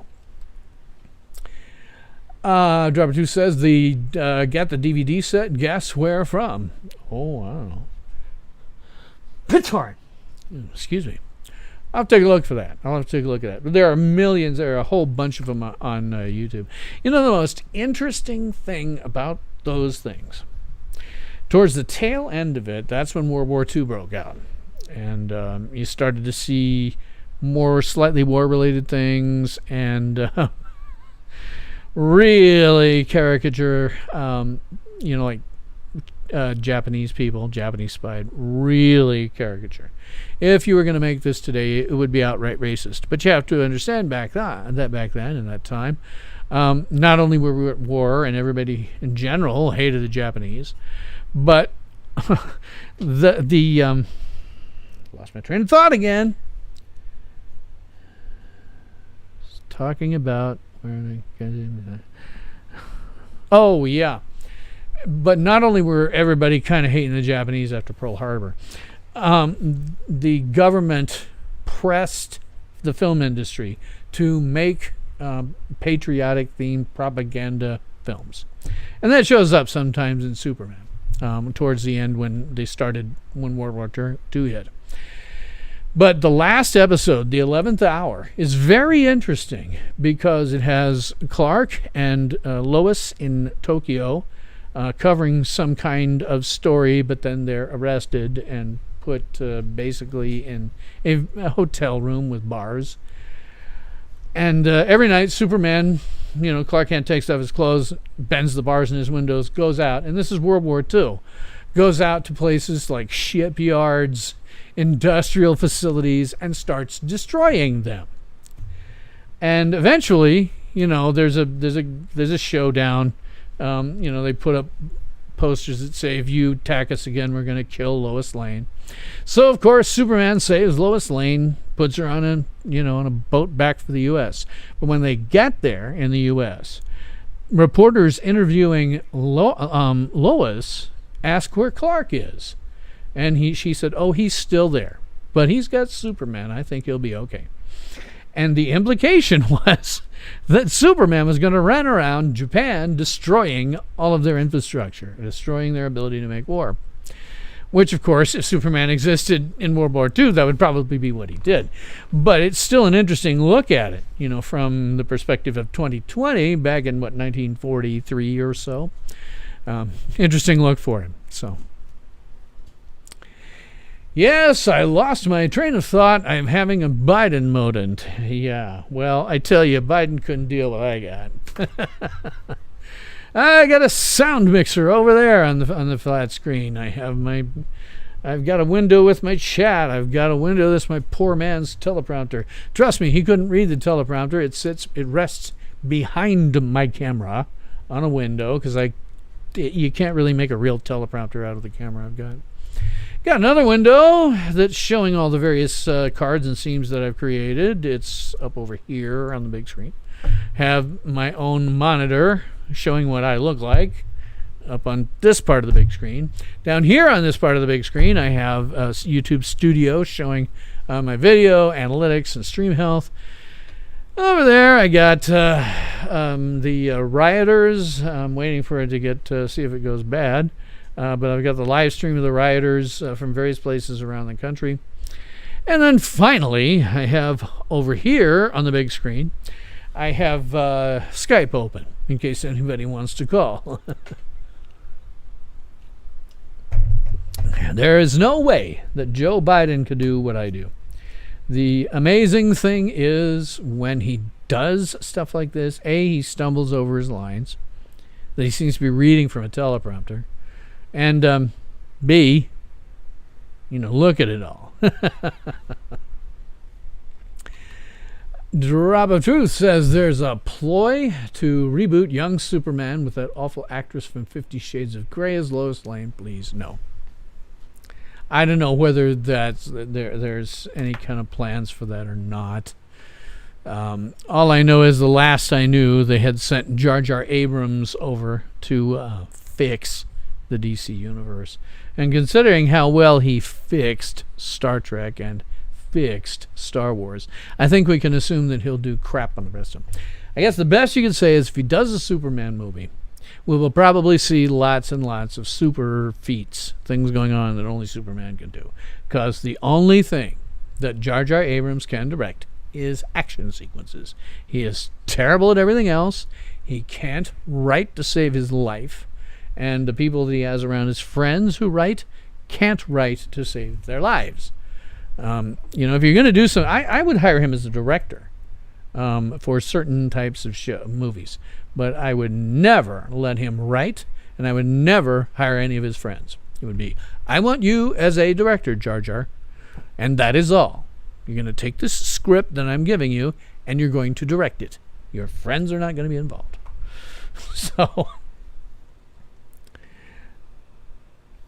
So yeah, I don't know where it is with rebooting Superman. I have no idea.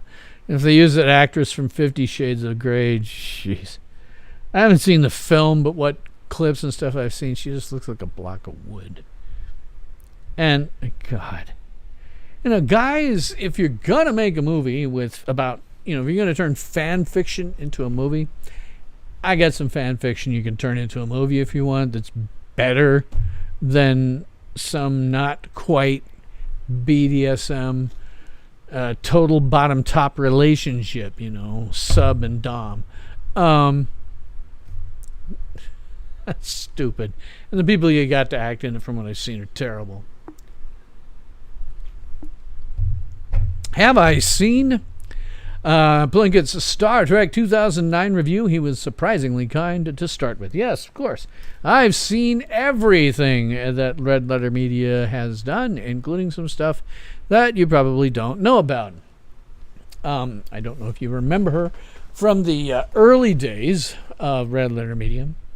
Excuse me. But the wife of Mike Stoklasa is Jessie. I assume her last name is Jessie Stoklasa, but his wife is Jessie, and Jessie often appears in thing. Well, she did. She used to appear in stuff like the Best of the Worst episodes, and I honestly think she's great. I wish she was still doing it. Unfortunately, somebody on social media started a lengthy diatribe about her breasts, and she didn't like that. It takes a certain level of, kind of chutzpah to say, okay, I'm going to put myself out here in public, and not care. Somebody starts talking about your breasts. You have to be able to totally divorce yourself from it. Not that anybody's done that to me, but feel free if you want to, and I will happily ignore you. But yes, I've seen that. And the thing about the 2009 movie is, aside from some very obvious plot holes, it is engaging. It's got a lot of adventure, a little bit of pathos, because again, about the only thing that Jar Jar Abrams knows how to direct is action movies. And so along with that is a little bit of character development, particularly for Kirk and Spock. There are aspects of it that I didn't like at all, but it was not an existentially threatening movie for me. It was not horrible. It doesn't rise to the level of Star Trek II: The Wrath of Khan, the best Star Trek movie ever made, in my opinion. It doesn't rise to that level, but it wasn't horrible. It was when you got into Star Trek Into Darkness and Star Trek Beyond when it finally started completely to go to crap. And why? Because J.J. Abrams can only direct action sequences. Supercrude63 says Jar Jar Abrams should make a kung fu flick, a genre that needs all action sequences. Yeah, that wouldn't be a bad idea. I could see him doing a kung fu movie. TV series, keep him busy for a long time. But yeah, something like a kung fu movie where, or even like The Matrix. I don't know that he could do The Matrix as well as the Wachowski siblings, I guess, call them now. I don't know that he could do The Matrix as well as the Wachowski siblings, but I think he could certainly come up with some very, very creative stuff. He likes action, does good at that. Everything else kind of sucks. Drop Shoes is talking to Supercruise63. How about a transvestite version of Bruce Lee film Enter the Dragon? Yeah. Hey, good evening, Jeanette. How are you doing? Feel free to call me out for anything. Unfortunately, you missed a fair chunk of my bitching about voter fraud and other things that are going on in the world, the escalation of Civil War II. Let me just throw it up here. I'm watching this in the background. This is from, let's see, this one over here is, this dark one is Portland, Oregon. The next one is Sacramento, California. Then we have Los Angeles and Hollywood here and San Diego there. So unsurprisingly, the entire western seaboard has decided to go insane.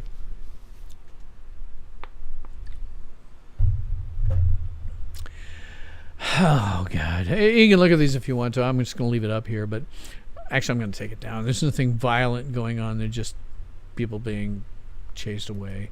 And the cops standing in line because they can't afford these people to get too far. Yeah, when I talked to the cop about other stuff, and I got into a conversation with him, I realized that the biggest problem is that they are not prepared for this. They're running off of rules and regulations that apply to 1950s and 1960s rioters, not these ones. And I've seen some of them say that they are willing to die for their cause, whatever the hell that cause is. I don't know. Drop 2 says the rioters are now openly using Molotov cocktails. Will they be arrested and tried under federal law now? Probably not. I'm not sure. I'd have to check, but I don't think Molotov cocktails and stuff are something that's covered by the federal government. Maybe, but it constitutionally it would be something that handled by the states. But they've been throwing Molotov cocktails since it's now day 105 of the protests and riots. They threw lots of Molotov cocktails in Minneapolis. They've been doing this since day one. You got footage where you can see it. They're just throwing. It's how they start some of the arson that they do, is throw Molotov cocktails. Will they be arrested? I don't know. The cop guy who was talking to me today said what they tend to try to do is leave them alone for the most part, yell at them if they're getting too close to the city-county building, which they did, and then when it's more or less over, they bring the paddy wagons around and arrest a bunch of them en masse. What they do is largely irrelevant because they can't tell who did what. There's too much chaos. But what they do is sit outside, and when people start leaving, you are under arrest. You have the right to remain silent. Maybe they just do it whole groups. All 200 of you are under arrest. You each have the right to remain silent. If you give up your right to remain silent, anything you can say can and will be used against you in a court of law. You have the right to an attorney and to have one present during questioning. If you can't afford an attorney, one will be provided to you free of charge. Do you understand these rights as I've explained them to you? A childhood growing up watching Adam 12 drilled that into me.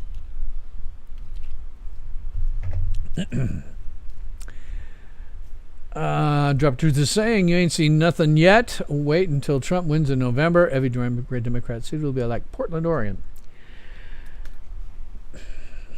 Trump is lying about the Democratic cities.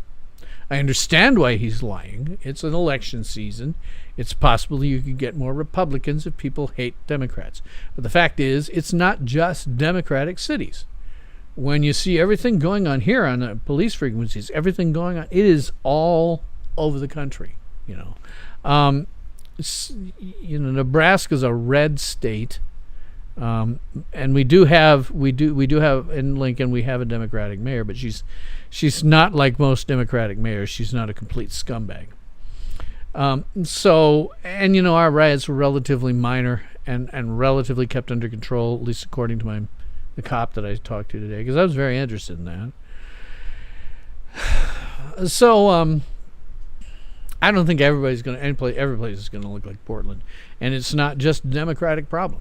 That is just something Trump is saying, so that he can hopefully get Democratic governors and Republican governors and mayors, elected instead.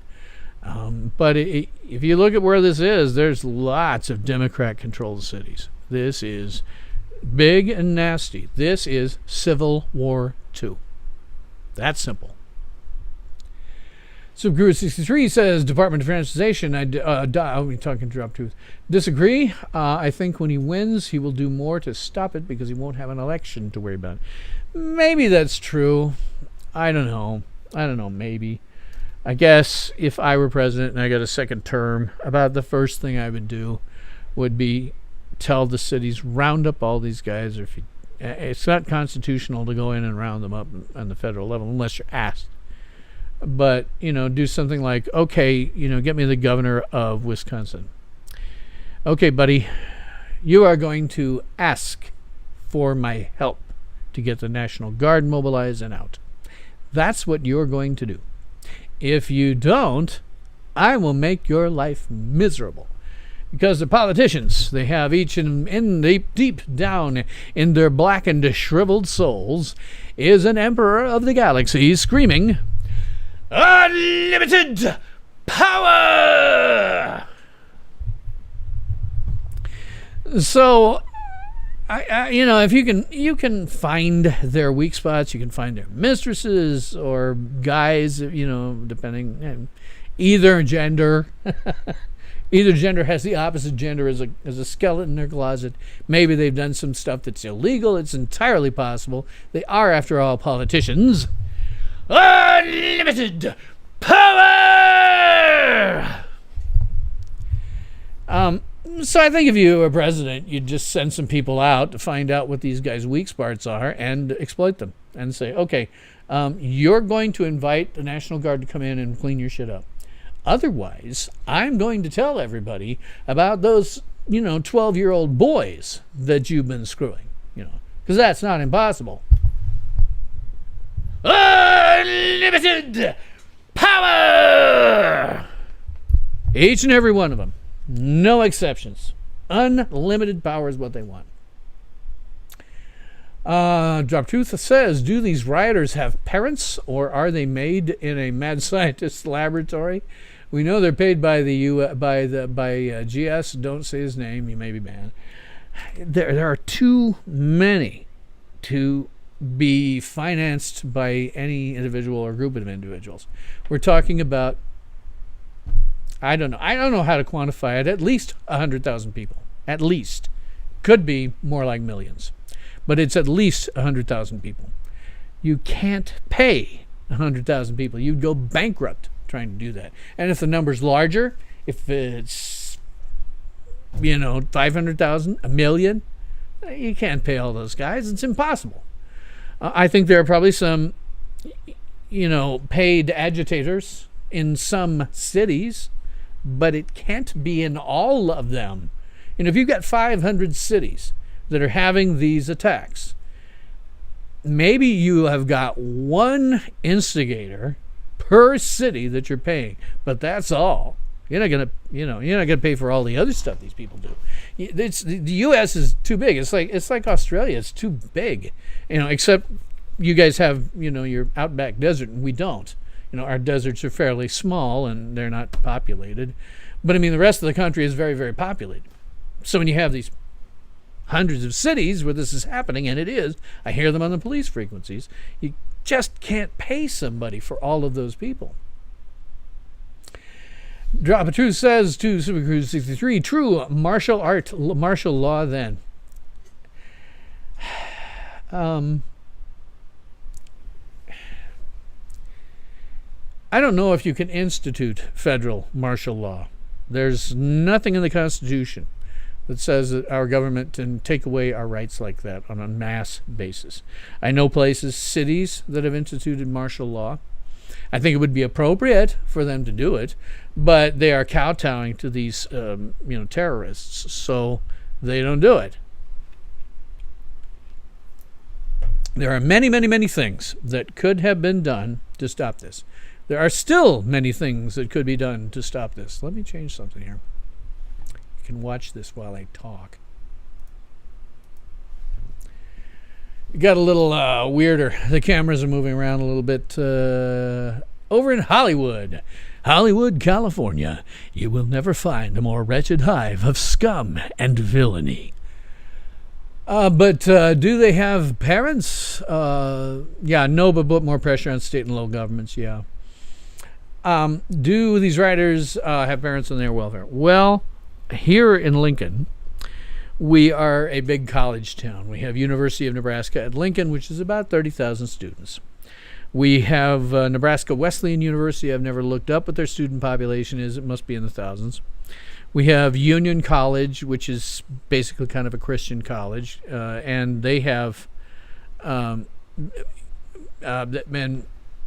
they have, I don't know, 1,000, 2,000, 3,000. They're not a huge college.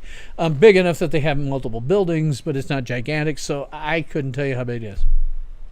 We have Southeast Community College, Southeast Nebraska Community College, which is essentially a trade school. Oddly enough, when I went to the doctor today for my usual checkup on my diabetes, a student nurse from Southeast Community College worked on me. I've been through a million medical things. So when she took my blood draw, because she was unsure about that, the other nurse who was experienced was like, you probably want to go with this vein because it's going to be a problem for this other thing. So she put the thing in, and I've had a million blood draws. Oh, God. I've had a million blood draws. And I'm familiar with how they feel and whether you have a good phlebotomist. That's a person who takes and deals with the blood. A good phlebotomist, a really good phlebotomist, will make it utterly painless. You will not feel a thing. Now, in her case, I felt something. But since I'm a helpful dude, I wanted to make her feel good about it. I said, okay, just FYI, because I told her the story I'm about to tell you about how all the blood draws I've had. I said, okay, this is a good blood draw. Didn't really hurt very much. I could tell you were inserting it slowly, which is appropriate for what you're doing. But good blood draw. Didn't hurt. Good for you, And she was like, oh, thanks, This was after I told them the story. Let me look at my chat here. Australia is considered 80% desert. Very little rainfall. That's why 95% plus of Aussies live within 100 kilometers of the coast. Not you, though. Oh, that's cool. Yeah, I mean, I don't know enough about Australia. I'd very much like to visit sometime if I get enough money. If your cost of living is really low, which I don't think it is, but if it was really low, I might, I don't know for sure. But after my mom passes away, I am probably leaving the country. I will have something of an inheritance that is not particularly large in the United States, but I could live like a king on it in like India. So I'm going to find some place with a very low cost of living where I can buy a mansion for, $2,000 and live off what inheritance I have for the rest of my life. Australia would be cool. I'm not aware of, what it'd be easier. You speak English, and I can fall into an Australian accent pretty easily. I'm sure you have multiple ones, multiple accents. But I'm looking for some place that'll be relatively cheap and has as much individual liberty as possible. I need to be able to have my guns. I need to be able to, I couldn't go like Singapore because I'd say something bad about the government. I'd be thrown in jail. Can't be something like that. But the story of my blood draws. Oh, God. Here in Lincoln, Nebraska, there was a company, and I don't know if they still exist, called Harris Labs. Now, what they did was essentially effectiveness studies on drugs that had... Oh, this guy's fooling around. Oh, he went to KTLA. Oh, good. Look, I'm in Los Angeles. Isn't that wonderful? What are you going to do, buddy? What are you adding here? Yep, they're starting to go nuts in Los Angeles. We should show more video, but clearly there's a very large crowd, and they have started doing something on that lower, on the right side. I don't know what. Anyway, probably ain't going to be pretty there. Probably ain't going to be pretty much anywhere. So, anyhow, they used to have a company here in Lincoln called Harris Labs, and they were a medical research company that largely did, how long drugs stay in your system studies, right? They're really good to get on with. I can't. I'm too old now. But if you're a college student, holy crap. You can make more money in one of their studies than you can make at a part-time job for 6 months. The deal is, however, it was a confinement study. Not all of them are, but it was a confinement study, which meant we could not leave this building. And after a couple of days, it starts to feel like you're in jail. Fortunately, however, we were testing this hypertension drug, and we pretty much slept through the entire week. But I do remember that one very vividly because they were doing a lot of blood draws because what they were figuring out is how long does this stay in the bloodstream. So they were doing a ton of blood draws. First, they did it every 10 seconds. They had a team of phlebotomists. There's about 30 guys there. Team of phlebotomists going down the row. Every 30 seconds, they checked everybody. Then every 60 seconds. Then every 5 minutes. Then every half hour. Then every hour. And then after that, it was like once in the middle of the night. God. So I know all about blood draws. Amazingly, in that particular instance where they were drawing blood and drawing blood and drawing blood, some phlebotomist, everybody called her Nurse Needle. All the guys said Nurse Needle because it didn't matter. You could have this hole open and close a million times a day, but she still found a way to find a live nerve.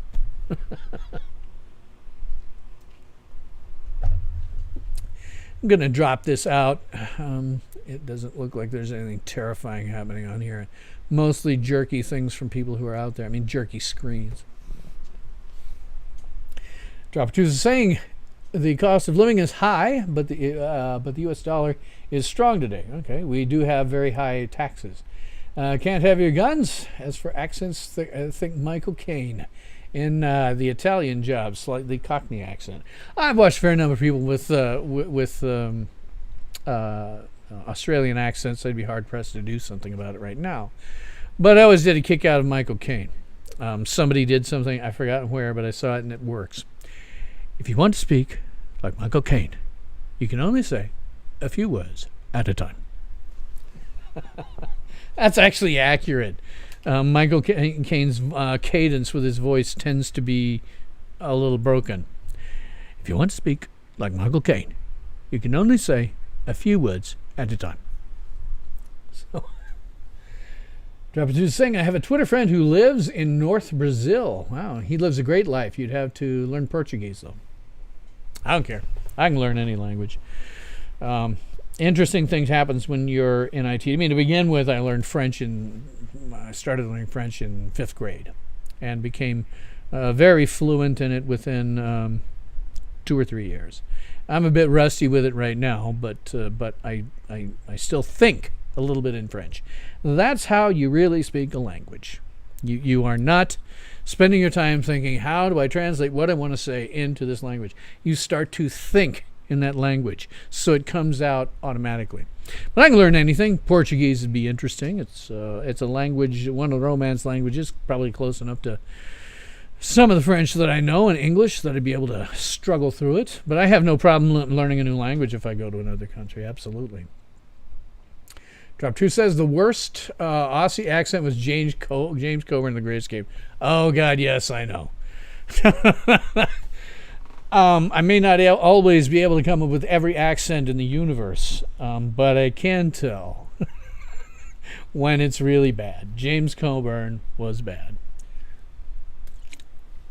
I mean, I know he was James Coburn, and they wanted an all-star cast, but couldn't you have found either somebody who can do that dialect better, or maybe an actual Australian?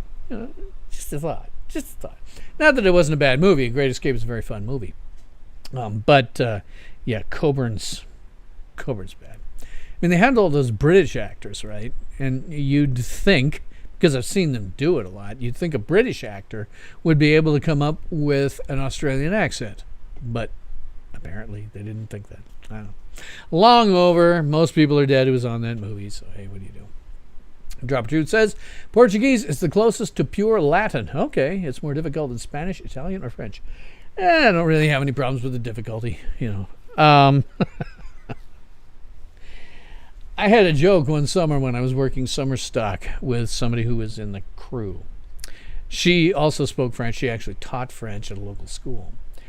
And I said to her, I think that it's possible to teach French only using sex as an example. So it kind of went off on this tangent with her and I, where we're doing sexual words and putting them into sentences, and of course she couldn't teach them, you know, she'd get killed. But it was still fun. You know, you have talking about sex stuff in context of, okay, if I was going to form this for a sentence or put it in context for a student, this is what it would have to sound like. I still have that theory. You need to be able to say, where's the bathroom? Where's the American consulate? That's not a bad one.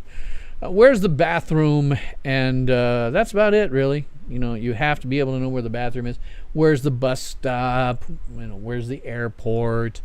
Not difficult phrases to learn, but the ones that are most important in any language. Where's the bathroom? You know.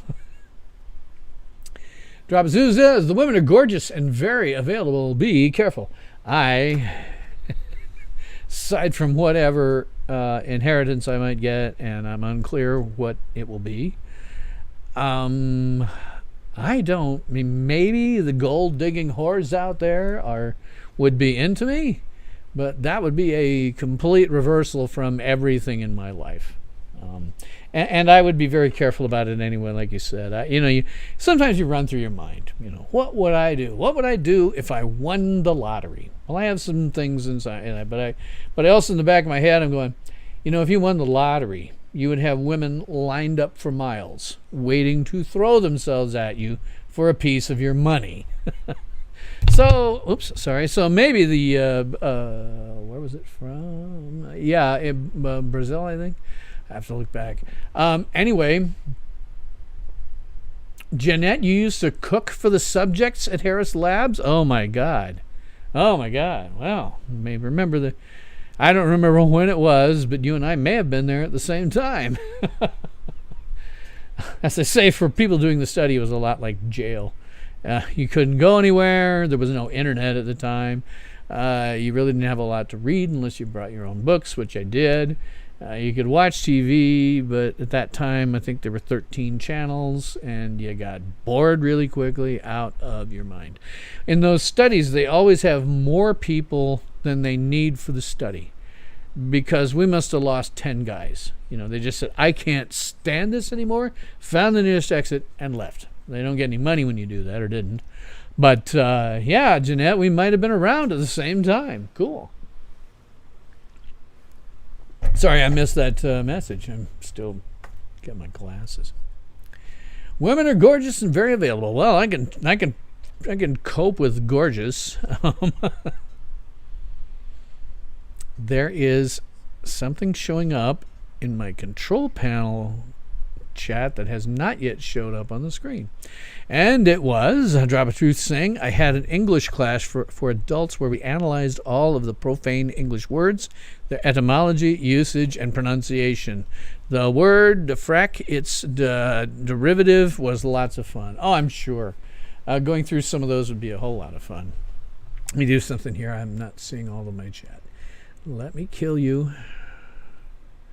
Yeah, there you are. Let me...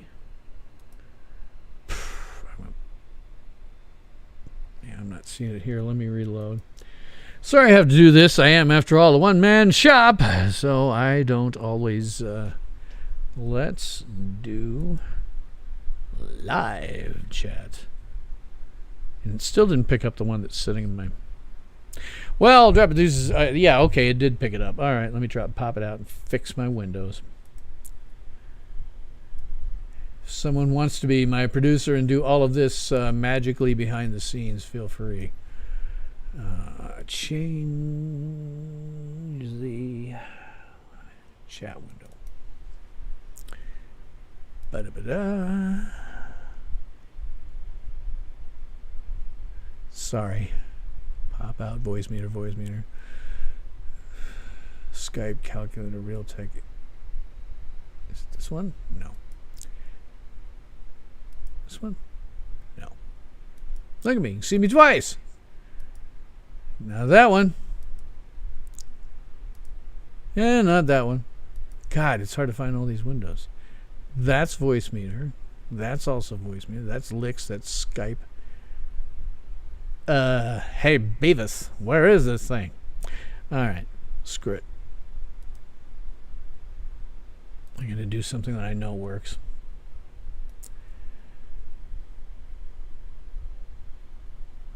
Oh, sorry I'm taking up your time. I wish I could say something useful, but hey, I can't. All right, let's try this. Nope. Now, let me cancel this out. Okay, let me try that again. Oh, it got it. Okay, I'm just going to shut up. It picked up the right window. If I see anything more show up in my other stuff. Jeanette, those 30-second draws were amazing to watch, and some studies were fed Some studies were fed subjects at the same interval. Take a bite now. Yeah, I mean, we were for that one. We were called to to dinner at a specific time. Most of us slept in those bunks that were there because it was a hypertension drug. It wasn't much of a drug. We didn't give us much. It was just testing half-life of it and stuff. What I mostly remember is we were not allowed to go to the bathroom. We had jugs, milk jugs, gallon milk jugs that we turned in. Superguru63 says, gotta go to work early, so I will say good night. Good night, Superguru63. Glad to have you. Glad you like the show. Feel free. Do come back next week. Same time, same bat channel. Jeanette says, my sign language teacher taught us cuss words first so that we could get it out of our system. Yeah, that's one way to do it. I know teachers who don't teach it at all, and then people get confused when they hear somebody call them salope, or what's the more derogatory word in French? A putain. That's similar to the Mexican puta. So you can kind of imagine, if you know what puta is, you know what that is. Drop 2 says, you can find all the swear words if you Google search the alternative dictionary for a plethora of language. Oh, that's cool. I'll have to take a look at that. I always want to be able to swear in many languages, but only on this show where you hear me say frack, frill, goram, etc., etc. Which is why I don't understand why YouTube killed last week's stream. What was I going to say? I know I had something on my head when I started off on this Harris Labs stuff. Yeah, Jeanette, I think we were probably there at the same time. You were cooking my meals while I was busy dragging myself out of bed and then dragging myself back into it. And when I was awake, trying to figure out a way to not be bored out of my mind. It was a long time ago in a galaxy far, far away. I don't even know if Harris Labs exists anymore. I'm the wrong age and the wrong physical stuff going on for me to take a study. Although, God, the amount of money that they paid for week-long studies. At this point in the game, with the internet and everything else, I could spend 2 weeks and be okay. So, Drop 2 says, what happened to last week, Bill? I was sleeping off night shift. Oh, I mentioned it before. 2 hours into my stream, YouTube decided that I was talking about things I shouldn't be talking about and ended the stream. And then they deleted the entire video. I have covered today some of what I covered last week because of that. But they just killed it outright. I mean, I'm sitting here doing my thing, my monitor for the stream down here, and all of a sudden the video goes black and everything about it just disappears. It's not there anymore. They're being a-holes. They're being YouTube. They have also set at least 2 of my videos to be 18 plus. Despite the fact that I never swear, my political views while outside the mainstream are perfectly harmless. Why? I don't know. Jeanette says, some of those drugs they got made them pretty funny. Oh, I'm sure. We were just doing something, relatively innocuous. But I could imagine maybe psychoactive effects, maybe, on various drugs. Like I say, ours was really mild. The only thing that we did was, like I say, we lost a bunch of guys who couldn't stand to be there anymore. But I don't know. Like I said, it was very little for me. It was just, okay, blood draw, go to bed. Go to bed. That's all I was going to be doing. I wish I could get one now. I don't know if they exist, but I'm very much too old. But I could donate plasma, I think. I don't know. Donating plasma is a little weird because I don't know if things like all the meds that I'm on would make doing that problematic. But it is, I think, the only thing I have the age for at this point if I'm going to try to donate things or anything like that. Just watching my not woke stream.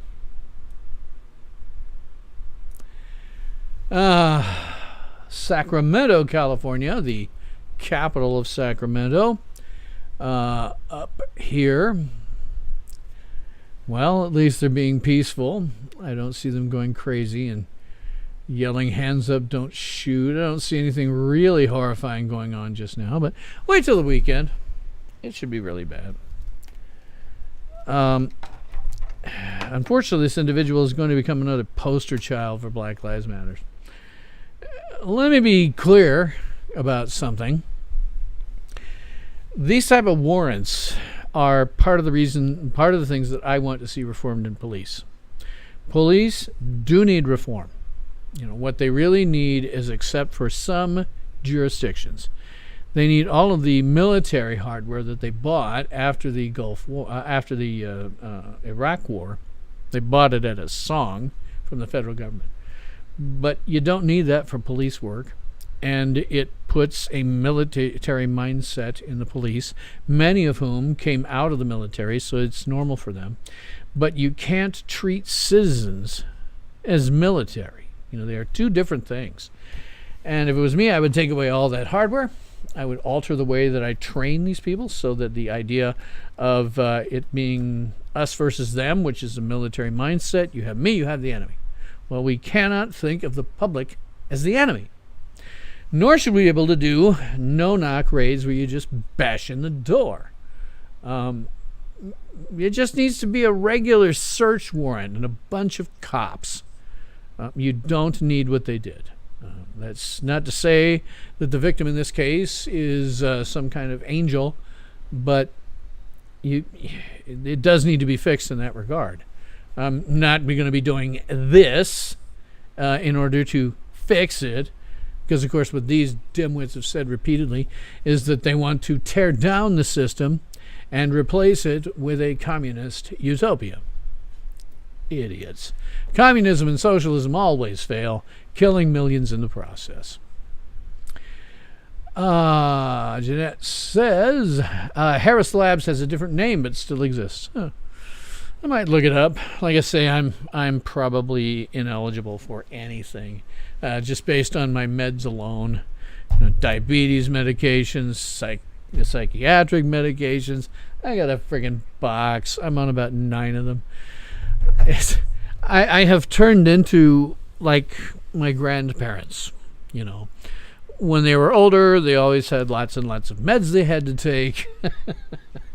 And an interesting thing my sister and I always noticed, we went, the Stone side of my family had a big family reunion until my grandmother and grandfather passed away. We do it every year. And, God, lost my train of thought again. I hate when that happens. Harris Labs has a different name, it still exists. Where was that leading me? I had a Biden moment. That's what we should call this from now on. Anytime you stray from what you were thinking, lost your train of thought, we just call it a Biden moment. That's it. From now on my show, it's a Biden moment. Oh, man. Let's check the time. 11:22. That's good. Yeah, I'm going to take this off because unless I see something happening, and mostly it's just cops and protesters staring each other down. I'm going to take that out unless I see something actually happen in the window that I'm monitoring here. I think it's otherwise just kind of distracting. Drop 2 says, a week or so in Victoria, a large mentally challenged man was hit with a car, then bashed and had his head tramped on. Horrible. Vic police and Russian Stasi or Nazi Gestapo. Yeah, I mean, the ancillary injuries and occasional murders. I mean, there's been I think it's up to 35 individuals who have been murdered during these events, these peaceful protests. So I'm not shocked that sort of stuff happens in Victoria. I don't know of a comparable story in the U.S., but that's probably just because I haven't paid always that much attention to what's going on certain things. I tend to focus on this, that, or the other thing. I don't know what would happen in the U.S. if something like that happened. You would think, the places that I live and have lived, you would think that if there was a guy hit with a car, some passerbys would come and help them. If it was me driving in my car, I would instantly pull over to the side, walk over, dialing 911, putting it on speakers so that I could say, hey, man, are you okay? Maybe we shouldn't move you. I don't know what injuries you have. You might have spinal injuries. Let's leave you where you are until the cops show up. And if somebody tries to do anything else to him, beat the snot out of him. Unless it's, like you say, the police who are holding guns. But my inclination is always to try to help somebody. I've mentioned this before on the show, and it's a bit of a long story, but what the hell? I know Jeanette hasn't heard it. When I was 19 years old, I worked at a very, very exclusive boys' camp in the summer. I spent a summer there. This is a camp where you have people with the last name Hershey. And yes, I'm talking about the chocolate bars. Kids of Hershey. This is a place where if one of these guys flies into town, they come in on a private jet. I happen to be tagging along with the guy who drove the van, for stuff like that. So I'm out there, and it's about 25 miles away from an actual town. It's not. It's sort of within a walking distance. It was of an outdoor theater. So what I would do is I would go to the highway, which is a couple of miles from where the camp was, and I would juggle. I can juggle 3 juggling bags. That is all. And I can't juggle them well. But I'd sit by the road, and instead of sticking out my fingers, I would juggle. And in fact, I had a sign next to me that said, mostly harmless. And I would just sit there and juggle. And it wouldn't be 5 minutes before somebody would pick me up. But then I was on my way back from town one night. It was dark and stormy night. And in fact, there had been a tornado touchdown sighted nearby. And I'm on the road juggling in the middle of it. And the best you can do when something like that happens, if you actually have a tornado near you and you have nowhere to go, dive into the ditch. Fortunately, it never happened that way, because what happened was a guy picked me up and he took me all the way to the camp gates, which were well out of his way. And what he told me was this. When I was young, I got into a situation like yours in which I could have died, but a stranger came along and he helped me. And he said that it was his obligation, that for help he'd received, he must in return help 10 others, each of whom would then help 10 others, so that good deeds would spread out like ripples from a pebble in a pond. Now, if you know the TV show Kung Fu, come straight frickin' out of there. But that happened to me, and I take that seriously. I don't know how many people that I've helped, but when I do, I always say, tell my story, and then I say, and now I pass this obligation on to you. So, I've helped people. I don't know how many. I remember a girl in a blizzard with a, flat tire who was having a hell of a time, and I changed her tire for her. I picked up a bunch of hippies and drove them several hundred miles to South Dakota, whenever it seems like it. And I think that in my part of the country, people are just generally inclined, to help someone if they seem to be in need.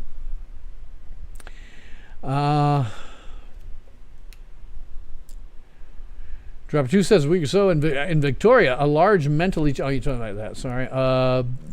Also says if the chap was black or white or any other color than white, was black or any other color than white rather than the media would have gone ballistic. Since he was white, they ignored it.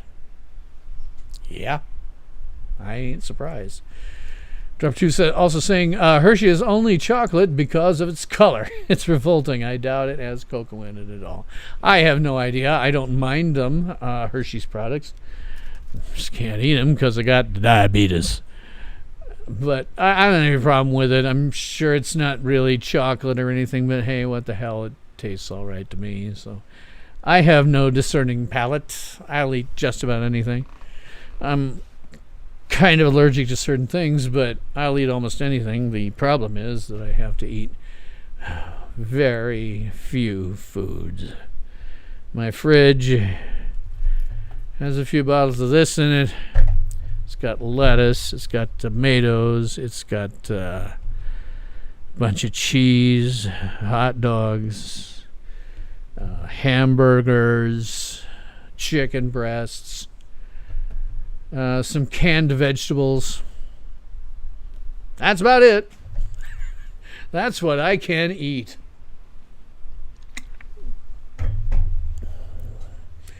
Let me check on something here. Yeah, I did want to mention something that I hadn't. I gave that film that Netflix released, but I can't talk about without having my video killed. I gave that film a 3 out of 10, with 1 being existentially threatening and 10 worth a standing ovation. It gets a 3 low. It could have been lower, but the technical aspects of making that film were competent. I have no problem with that, so I put it up. I reserve 1s, and for those of you who watched me a while, you know this. I reserve a 1 for, the lowest possible score for a film like Frankenstein 1970. I did nothing but reviews for quite a long time, and people would sometimes watch movies because I had a schedule. I would, publish it, and people would go, "Oh, that's interesting. I'd like to see that movie," and hear Bill's take on it. And Frankenstein 1970 was shot in 1958, and it is among the most horrible, if not the most horrible movie I've ever watched. Do not watch Frankenstein 1970 if you get a chance. If you do, make sure it's with friends. Maybe you can laugh at it because it's so good, but it's just so boring and slow-paced. I felt obliged to give my viewers an apology when I did the review. I said, I did not know just how bad this is. If I did, I wouldn't even have watched it, much less reviewed it. Anybody that saw Frankenstein 1970 because of me, I'm sorry. I really am sorry. It was bad. Well, I'll tell you what, I'm not seeing a hell of a lot of pushback at this point, and the rioting seems relatively under control. Let me put that up. What the hell? Know what? I'll do this. I will take my cam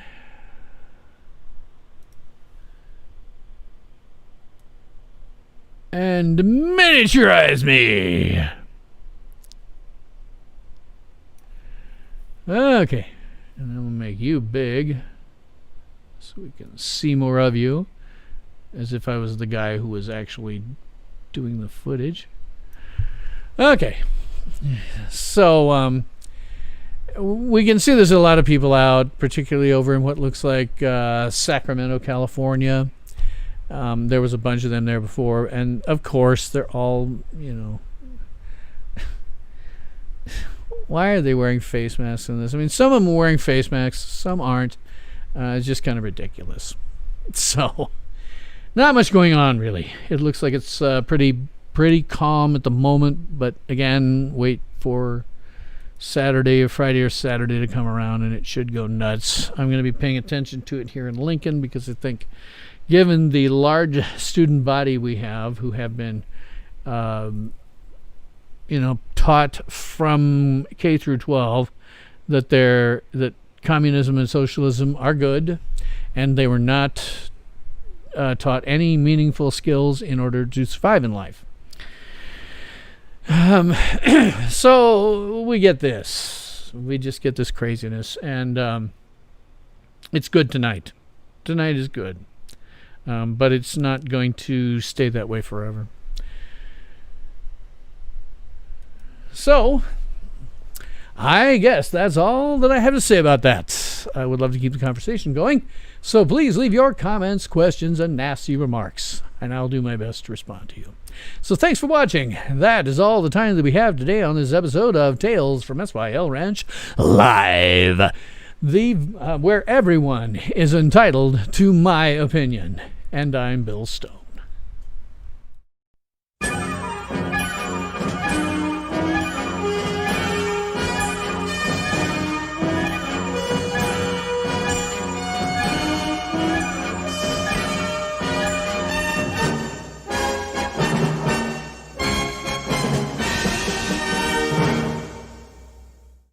Ultimate power in this world has always been one simple thing: the control and manipulation of minds.